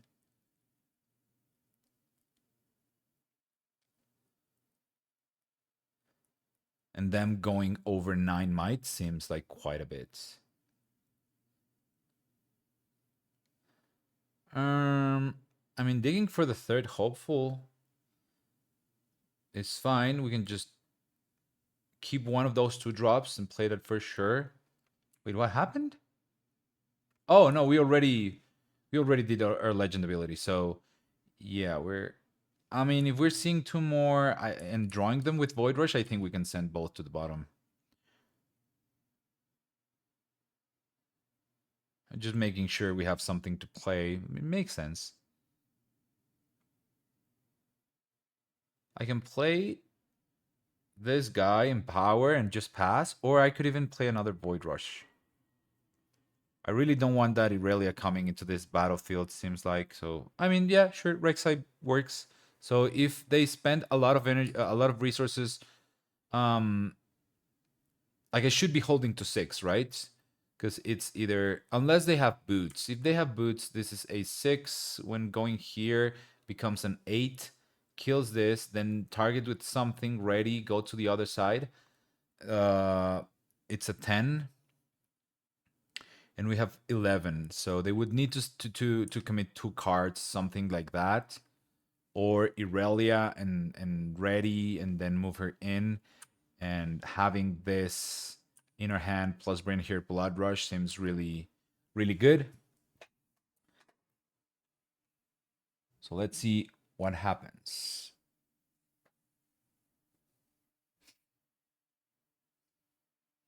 But I do like like holding here with 11. Seems like a reasonable amount of might to force a lot out of their hand.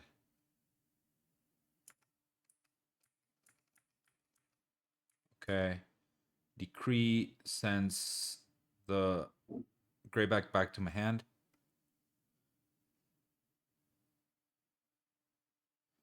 They still have to commit another card to kill these 2 guys. So that's a 6 right now. Defiant Dance is good. And I'm really sad about this because them minusing this means probably Charm. Oh, or Angler Beast. And here I'm like, please.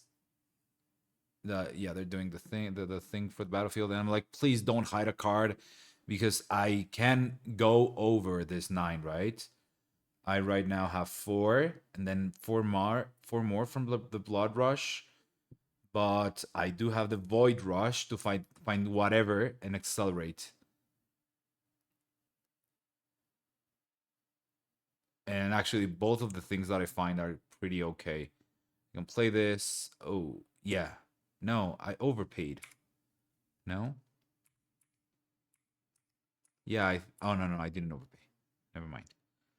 And now I have 4, 7 with Inferna, 11 total with Blood Rush.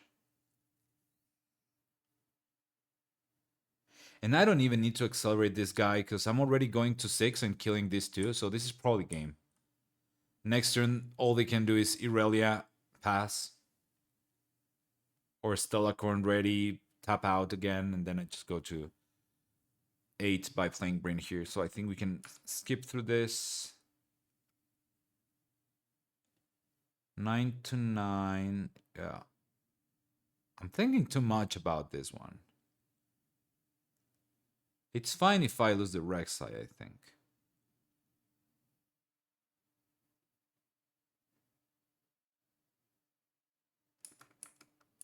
Huh. Oh, I remember this. Yeah, I like this play better. I didn't remember me making this play. Yeah, so the reason why I decided to do this instead is because Rek'Sai lives this way. Otherwise, they would just kill it. And doing it like this means that I still go to 6, but I keep my Rek'Sai on board. Yes, it's less might, but it gives me an accelerated unit next turn if it lives. I'm looking for an Under Titan, getting very lucky finding one. And with the two floating, I get to play a Noxus Hopeful. Sure, now they are forced to do this, and I can do anything just to kill the Aurelia. I mean, they can hide a card here, but if it's Switcheroo, then like it doesn't really matter. The other card Irelia usually plays is a like Tide Turners is like I'm 90% sure it's Tide Turner at this point. And if it's something weird like an Edge of Night, I have the Inferna on the back, and I also have Salvage, but I'm pretty sure it's a switcher. It's a Tide Turner, so I can go here, offer the trade, and they are forced to reveal this. Otherwise, they just lose it. And once I see it's a Tide Turner, then I just play Inferna, conquer, go to 8, and that's GG.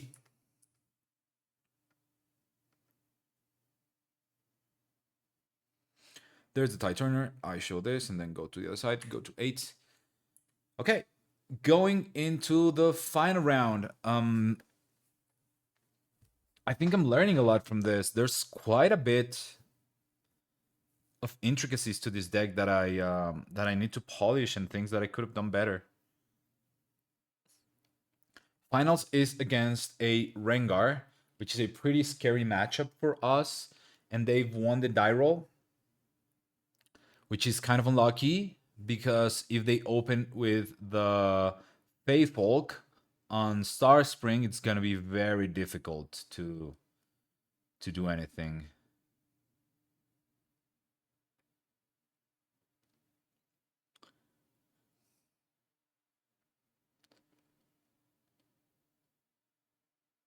They do have Faithfolk.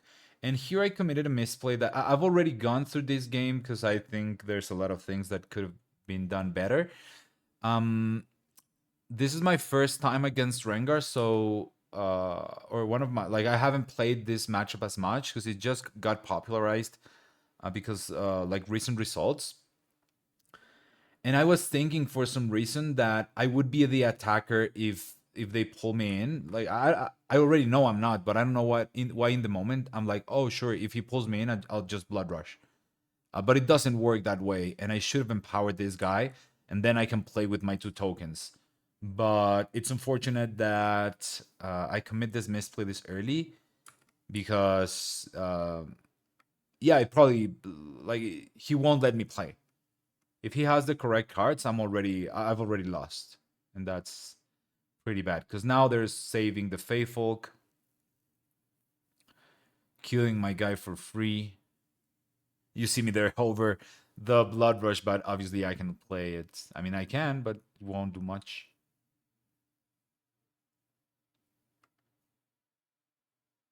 But even then, that's incorrect to think.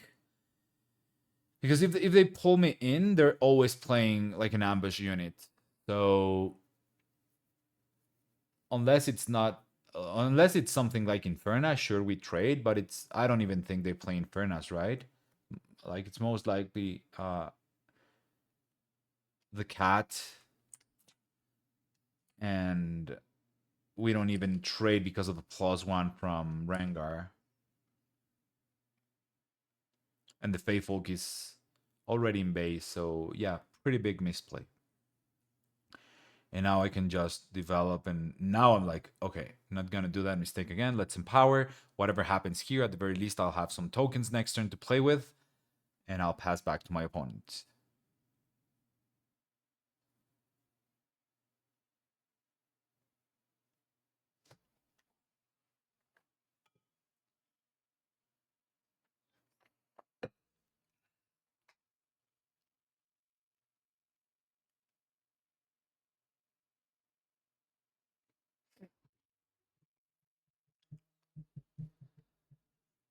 They pulled this guy in. Currently, we're winning. And oh, Apothecary saves the bunny, kills my guy for free. He's a 4, and I'm a 3. And I'm creating a couple of guys. This is what I meant by not letting me play. Like every single turn, they will, if they can, they will be doing things like this, just pulling me in, playing things as a reaction, saving the faithful, and it gets very annoying because now we're 3-0. They're even hiding a card. So the only like actual two possibilities, I think, it's Pack a Cob and Pike. So Pike is a for my unit if they play if they pay an extra red when playing him, and then the +1 from Rengar. So the most they could do here is +5, actually +6 because of the battlefield, and I have to go in with um, enough.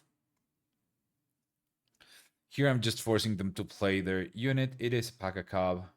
They will give +1 to Apothecary.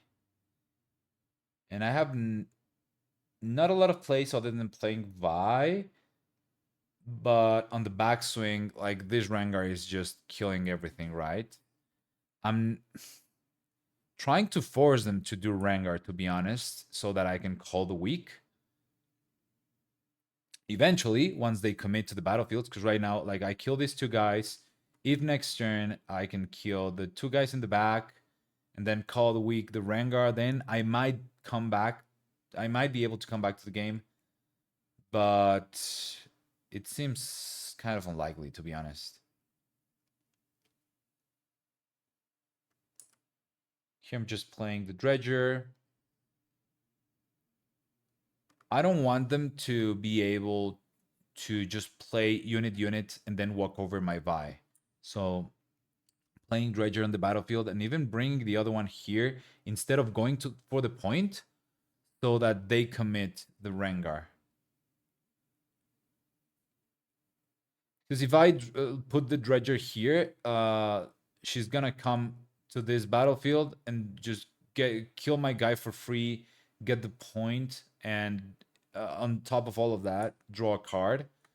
I really don't want that to happen. Like I don't want to give them any more cards. So I'm already playing from behind. I cannot afford to just give cards away like that just for a point.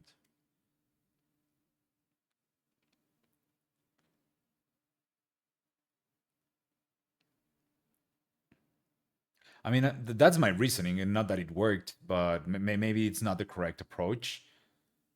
Um, who knows? If I empower the guy turn one, maybe I have a fighting chance because then I have two guys to play turn two. They decide not to go with Rengar.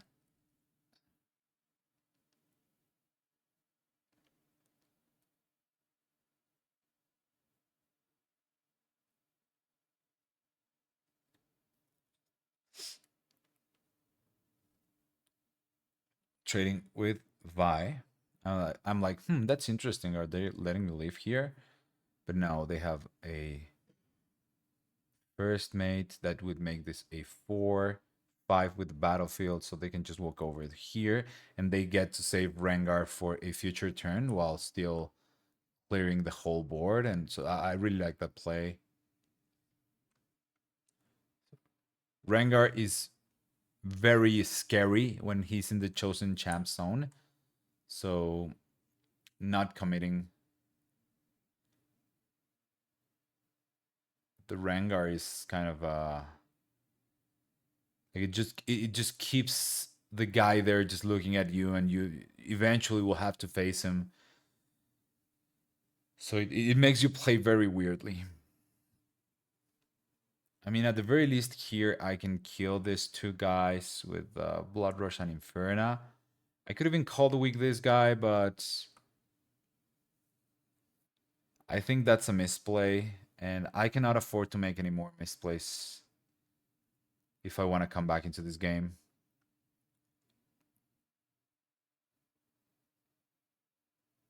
But I mean, if I don't call the weak, they're just going to go here. Then actually, no, they would need another first mate to do the Star Spring back and then to this battlefield.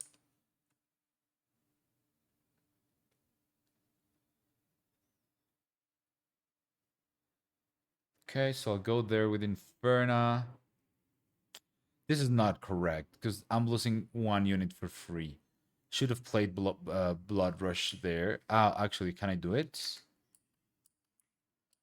I think I can. Oh yeah, I can. It would be +4. I would be a 6 and not lose Inferna. And then go here. Oh, what a misplay. So should have Blood Rushed. Yeah, there's a way to do it without losing any units. So I can Blood Rush here, kill the Kinku, then walk into this battlefield, play Inferna, push back the bird, and Inferna kills this guy, and I get to clear both battlefields without losing a single unit. Really bad misplay. At the very least, I find a Noxus Hopeful, which is good.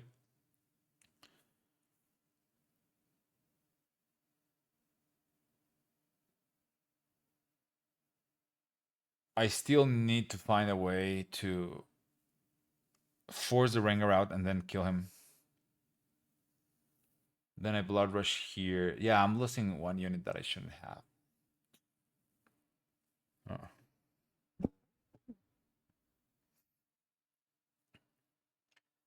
They're obviously killing the one of the guys, so I decided to call the weak here.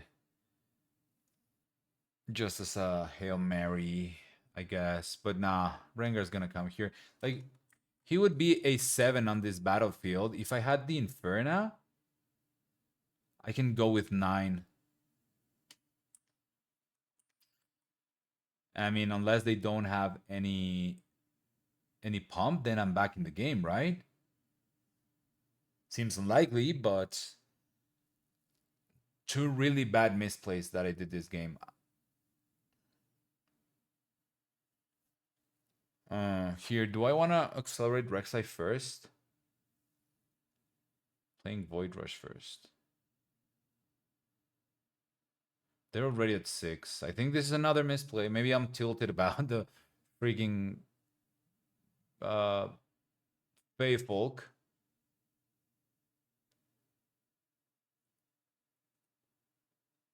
But I should have waited to Void Rush. First do Rek'sai.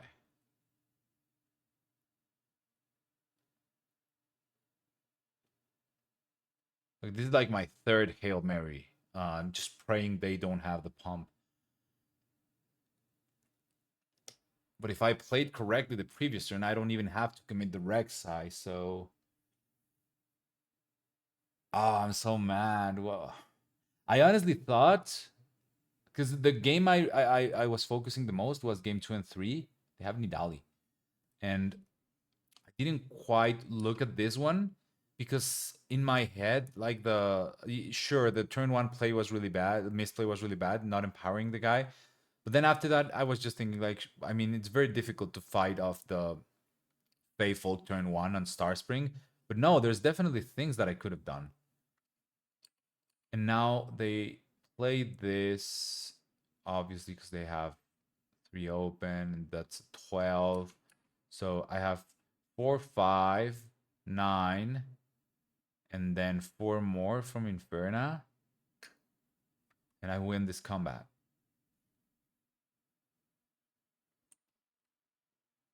Am I making the math right? Yeah, this is... Sorry, no, this is 10 already because of the battlefield. 10 and then 4 from Inferna. So even if they have punch first... Wow, I really did play this really badly.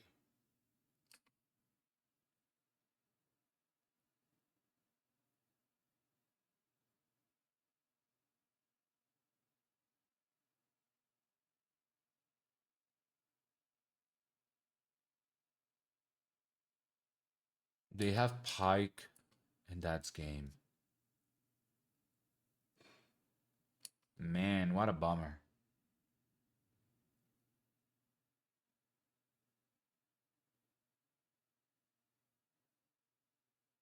I don't think I need Darius for this matchup, do I? I mean, they surprise play so many units and pump them with a +1 that I might need him.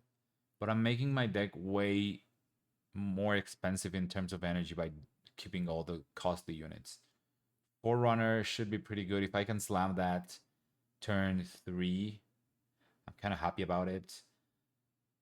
Keeping the Blood Rush because I think the extra might will help a lot.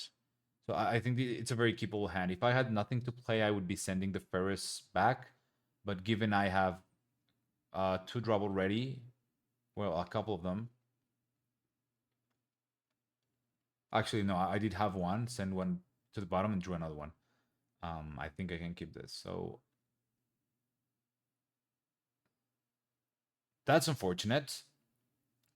We're not going to be playing like both of these, so I don't think there's even a need to send one to the bottom because we're already playing one of them. So we don't want to find like another card that we're interested in and sending it to the bottom too. That's why I kept both from the candlelit and just playing the other one to the back of my base. Here they will be able to do the thing again. Faithful plus ambush unit.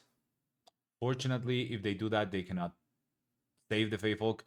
They decide to commit Rengar pretty early to a 1-drop, and I'm very happy to see that. I don't think there's a lot of tricks they can do when they're tapped out. Like the most they can do here is hide a unit, but I can pretty safely play around the one that would bring most might in, which is Pike, and by doing that, I'll just kill whatever they hide and the Rengar. And if I get to do that, we should be in an amazing spot. And they don't hide anything. So this is very good for us.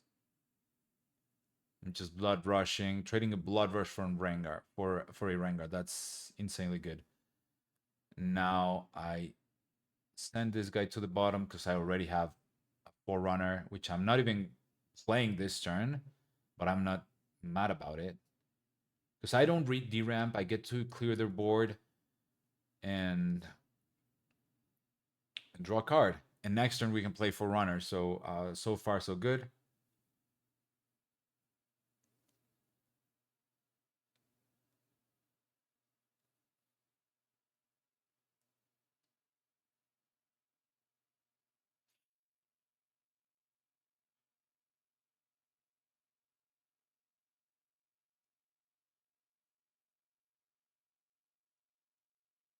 Double Pete rookie means that their hand is very weak.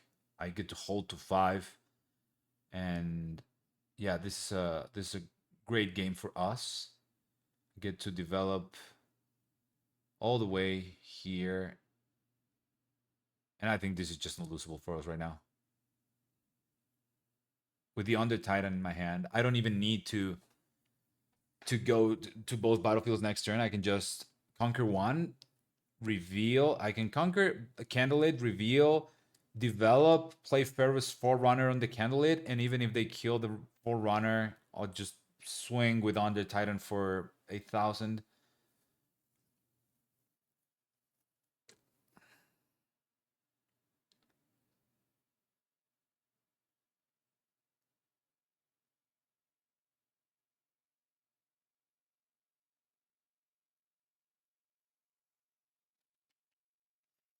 They draw a card and pass with one open. Interesting. I do have Blood Rush, so I should be able to walk into the Candlelit Sanctum and kill the even if they punch first. Should have played the Greyhound before the Greyback before attacking. To be honest, in case I find. Oh no, I know the other two hopefuls. No, never mind. Only one of them is at the bottom. So in case I find one of those, I decided to only do the Candlelit. Interesting.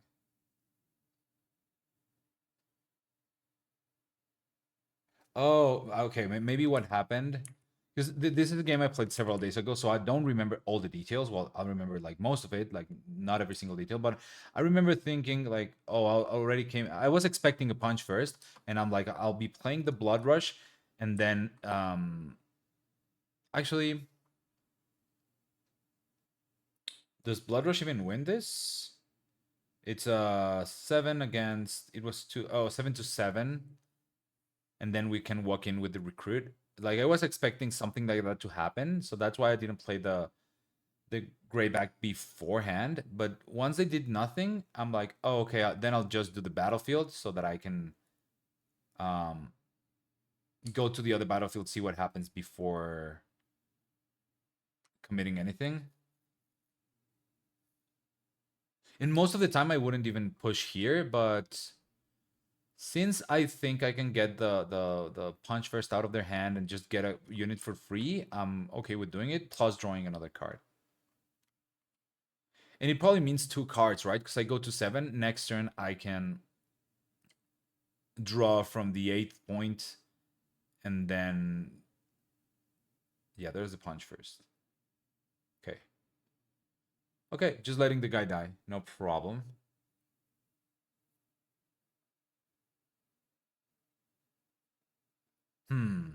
I guess I was also thinking about Forerunner, and I don't want to commit a lot of energy early. Otherwise, I might not be able to do this, to develop this and this. So, I mean, yeah, not the end of the world. We're so ahead that either of those plays work, I think. If bringing this guy in, I think is correct. Because now if they kill everything here, I just get a bunch of tokens. And if they don't, I still have a great hand with 4 units in the base. The worst that could happen is that they surprise me with a falling star, kill these 2 guys, and then I mean even then they cannot hold because I have 3 between these two, plus 4 from Under Titan would be 7, plus 4 from Blood Rush 11, and I can kill 1 unit. Actually, can I pay for all of that? 6, 7, 8, 9, 11. No, I cannot. It would be 9 and killing 1 unit with a Ruthless Strike. But this is 9, 12 total might. Can get rid of 3. Let's see what did they decide to do here.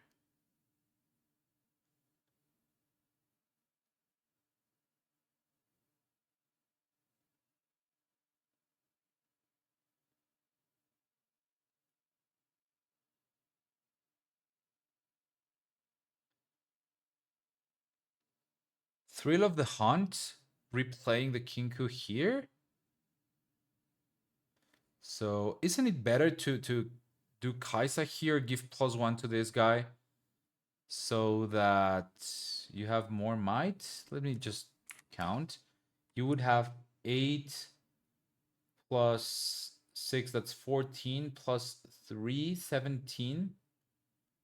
And then I only have, I can eat one of these guys, do 5, 4, 1, 2. Then, sorry, with the Under Titan, it would be 4, 3, 6, 7. That's 13, 16. Never mind, I still win with the Under Titan. Let's continue looking at the replay.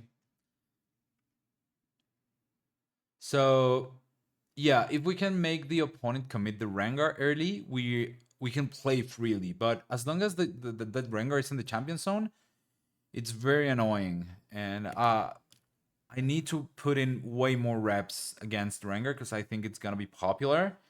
And I've played probably like 5, 6 times against it only. So I really need to practice and crack the code against this deck. Because even though I think it's a sort of a bad matchup, if the opponent is playing well, I think it can be done.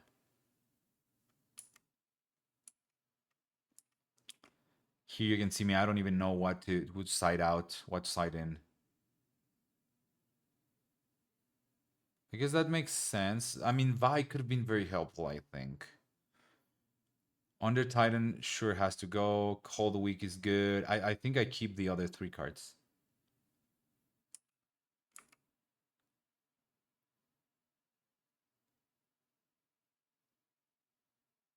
Falling Star should be very good as well. Whoops.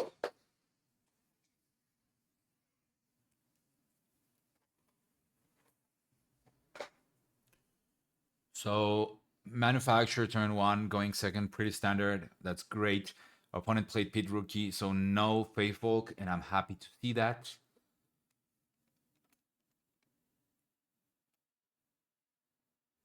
Pit Rookie goes to one, plays a Sand Soldier.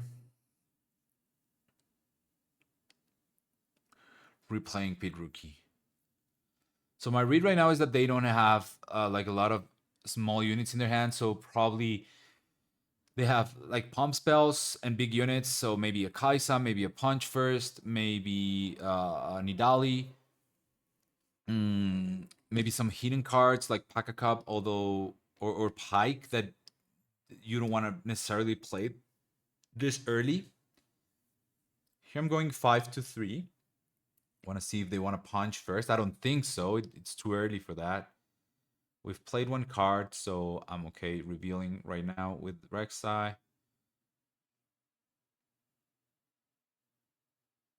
2.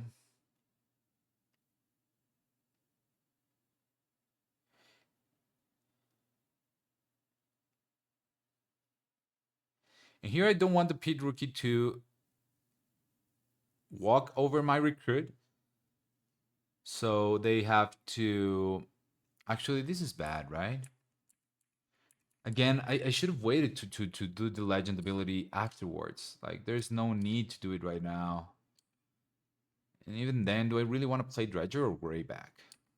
Like, what if I play Greyback and just eat the token? Just walk in with the token to this side and eat it. But the thing is, they're gonna play unit for sure, right? Like Rengar's a deck that plays a lot of units, so they can just play one unit and then just walk over my manufacturer with a Pete Rookie. So like, I'm trying to think, can I hold one of the battlefields for free and make them like what I want to do is make them commit the Rengar again. If I get to do that, that would be very good. And this like is really an easy way out to clear my board because they could Rengar. Actually, like if I put, but if they have Nidali, they can still do it. Um, Not quite sure. Actually, I think the only way to make them commit the Rengar is call the week here. Even though it seems weird, if I call the week the pick, if I call the week the Pit Rookie, they can either develop in base or play Rengar, and then I can just Falling Star the Rengar, unless they hide something. But then I think that's not such a bad plan, honestly.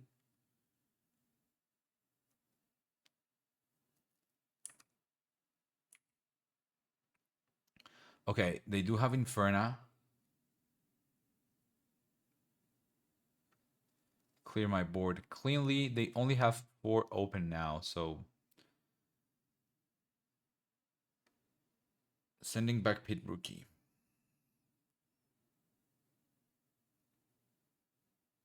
Kinku Monk.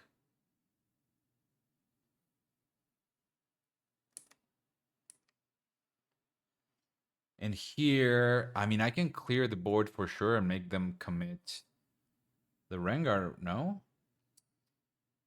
Because I can kill this, but I would have to Falling Star. I would have... I think I need to call the week more aggressively so that they have to commit the Rengar if I have Falling Star in hand. You know what would be like a play? I'm at 4, right? What if I Falling Star this and my own guy? And then I get the bird here and pull these two guys back so that they cannot play Rengar and they have to develop in base for sure. Then I can go to 6 for free.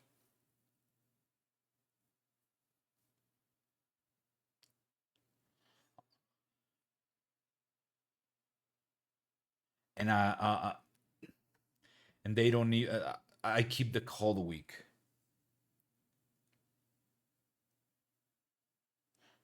What am I talking about?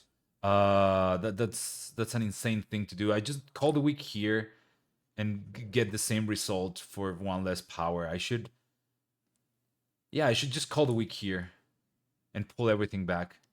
This is the turn where I lose the game, I think.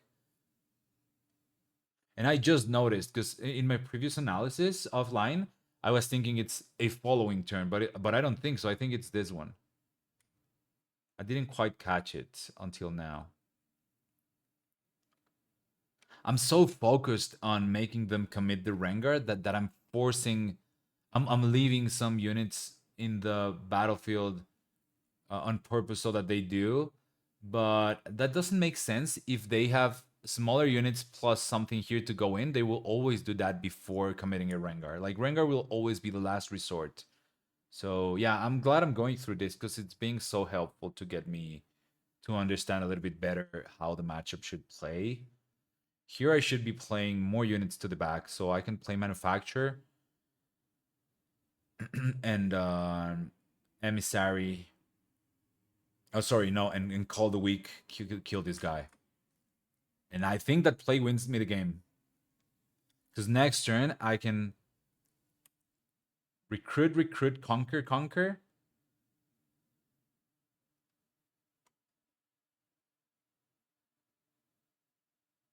Be at 6, develop more. And I have a falling star for whenever the Rengar comes in. If they didn't hide a card, then it's safe to kill. If they did, then I falling star and then go in with whatever units need to go into trade.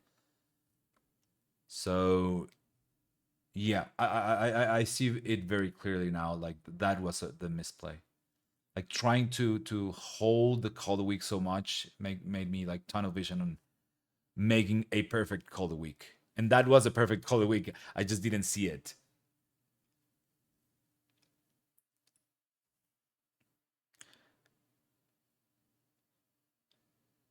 And if they like want to take battlefields, they have to like accelerate Kaisa and then just pass with 3 open, which is great for me.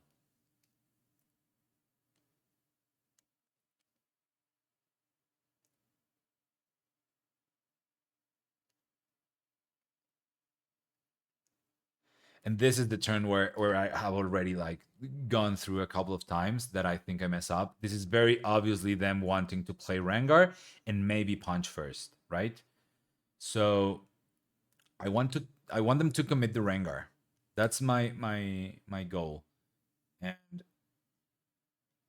I mean that's what I think they want to do because they're also behind and they can steal a point here, which I probably don't care that much about. So I go here and they and see what happens, right? If they play Rengar, then I'm happy because I can Falling Star the Rengar and then just walk in with whatever with this token, and the -2 will apply immediately. So he will go to 5 with 6 mark damage even before he gets an action. Like this is even before my focus, and the Rengar just dies.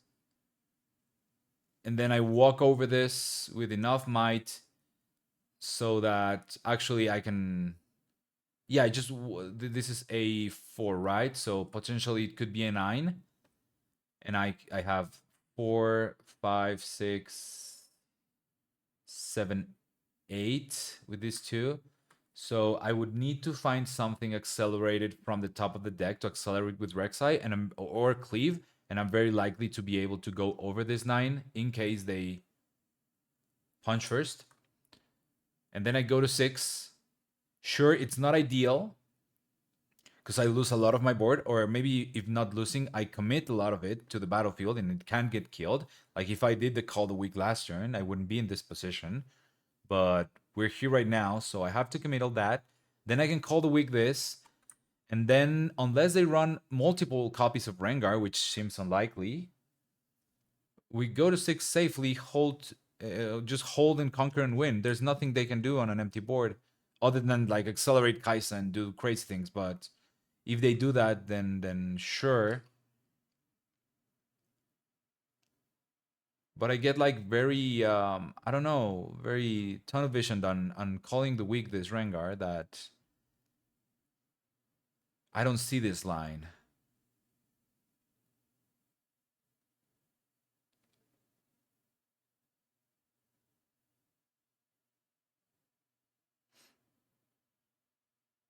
So I end up falling starring these two guys. And the problem with this play is then that now I need to commit 9 might here, otherwise I cannot call the week.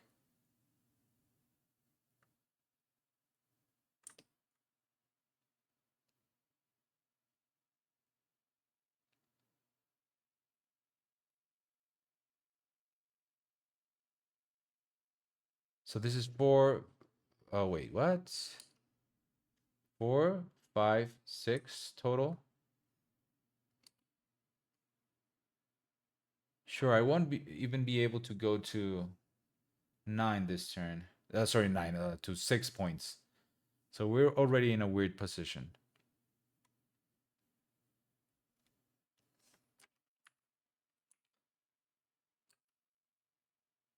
Oh, sorry, this is correct. This is only 6 because it already has the 3 damage from Falling Star. So even if they punch first, we just trade everything, and then I can walk in with the bird. The unfortunate part about this is that I lose, like, first of all, like, a pretty good chunk of my board, but most importantly, I lose the Rek'sai.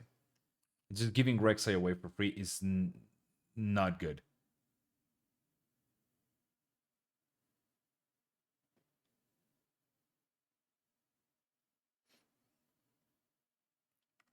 But they decide to not play the punch first, and I get to keep my units, so cool.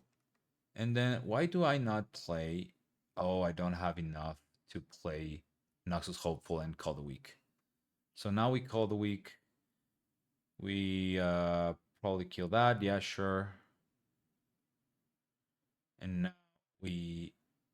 Oh, actually, no. We are going to 6. What am I talking about?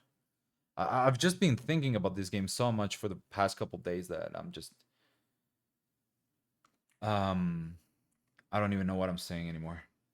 Um, Playing Noxus Hopeful, deciding not to empower the guy. I mean, this already looks really good. They would need like a an accelerated Kaisa plus Thrill of the Hunt plus something else, which we know they're very likely to have, which is the punch first to defend on the backswing. So the first piece of the puzzle is there. They do have Kaisa. And at this point, I still feel pretty confident because I've been like very far ahead for most of the game. That I think like a lot, like I'm still winning, but looking back at it, there's so many things that I could have done differently. Not just this game, but the whole round I think could have gone way better. Which is obviously a good thing because we get to improve and so on. And here we hold to 7. And these 4 runes look very scary. It could be Nidali plus Punch first, which would be uh 5 more from the Punch first, plus 4 more from Nidali, plus 1 from Rengar. So that's 14 total. And we have 4, 8, 9. Sorry, what? 4, 8. Yeah, it's 9. And then Darius cannot even be ready this turn. If I had another card, would be a different story. I would go for the win for sure. But I'm thinking, what if I go and stack this battlefield with all of my units? And I just insta do it once I decide that is my play. Because I can empower this guy, and then next turn I can attack both battlefields with the birds, plus whatever I find, plus this one from the 8th point, and the 2 from the Legends ability. What I don't think about, like, okay, this is 5, 6, 7, 8, 9, 10, 11, 15 might, right? If they Kaisa to the side with Thrill of the Hunt plus Punch first, that's 10. And then another Kaisa, that's 15, and we just trade, right? If they have like a first mate, they get another +1, and then they win. What I don't see is that if I leave the Noxus Hopeful in the back with a 4, then even if they have all that, I will have 2 birds that one will be able to attack here, and then Noxus Hopeful plus the other bird will be able to maybe kill something and then use the -2 from the battlefield to kill whatever's left in here, plus the draw from turn, plus the one that I will draw from the 8th point here, plus the 2 more from the thing, right? And I'm just thinking like it's pretty unlikely that they have like that combination of cards, like the another Kaisa plus the other. I mean, we do know they have pretty much a punch first, but because of the way they played the previous turn, but they still need a Kaisa in first mate or Kaisa in Thrill of the Hunt. And I'm like, fuck it. I think this is better if I just try to hold. And I should be at 7. I don't know why I didn't put my point in there. But I am obviously aware that I'm at 7. Otherwise, I wouldn't do this hold. There it is. Okay. And now my opponent thinks for quite a bit, and I think this is very good.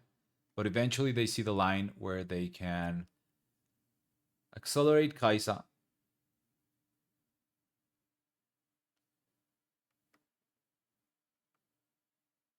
punch first.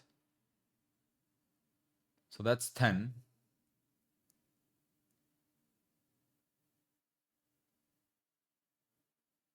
Actually, it would be the same, right? Because either Thrill of the Hunt or First Mate, because Thrill of the Hunt replays the unit, so they're still getting the +1. So I'm making 2 guys, and I'm like, okay, sure. Now you need to kill this Darius, and then I get to see 1, 2, 3. I get to see 4 more cards, and I have a lot of outs to kill whatever's coming, right? So they do Thrill of the Hunt.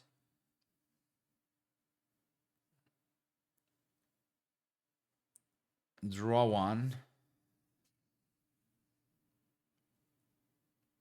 And with 2 open, they could play an Inferna from hand. They could do another Thrill of the Hunt. But they play Faithful and tap out. And my draw for turn is Manufacture. So I'm like, okay, I got 3 more draws, right? Potentially, because I have the one from the 8th point going here, and then 2 more from Rek'sai. What are the cards that win me the game on the spot? Like any pump, like Cleave or Blood Rush, any removal except for Call the Week, like a Hidden Blade would be great. Any accelerated units, which the only one would be, I guess, Vibe, but it's on the. I mean, she's not accelerate, but pseudo accelerate. But she's. I think I left her out on the sideboard, so the other Darius would be fine. That would win me the game for sure. And what else? Inferna would be great. So that's like at least 10 cards, right? I mean, yeah, like somewhere between, I haven't counted exactly, but somewhere between 8 and 12 cards, I think, win me the game here. If I didn't trade the Rek'Sai the previous turn, then any card wins me the game here. Like any card revealed, because I can accelerate them from the top. So that's why also sacrificing my Rek'Sai was so bad.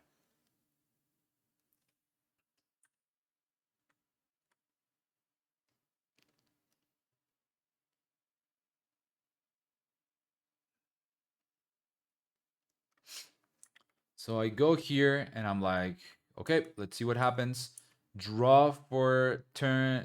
Draw for the 8th is a Honest Broker, and then the reveals are Call the Weak and Dredger, and obviously none of those win me the game, and that's gonna be game, unfortunately.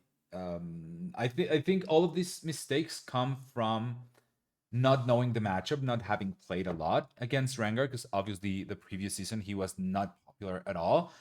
But I think it's a real deck, and I think a lot of people are gonna bring him to not only Nexus Knights, but like all skirmishes and all the way to RCQs, because it's a very real deck, and we need to learn to play against it. So at the very least for me, this session has been very helpful. I've been able to see a lot more misplays than I had previously. I like to play the games and record and then watch them again and record these reviews a couple of days after, once I'm like I haven't thought as much about the games in for a couple days, so that I can see them with fresh eyes. And I think it's very helpful. At the very least, it is for me. I hope you've learned something in this session as well, and found it entertaining. And that's gonna be it for this very long video. Let me know if you like these kinds of long tournament run review, uh, like long videos. And if you do, I'll make sure to make more. Unfortunately, we lose the finals, but we get to learn a lot. And I'm sure that if I won this game, I wouldn't be as as thorough as I'm being with every single misplay and every single misstep. So that's the silver lining, and I hope that you enjoy these kinds of reviews. So thank you so much for watching, and I'll catch you in the next one. Take care, guys, and bye bye.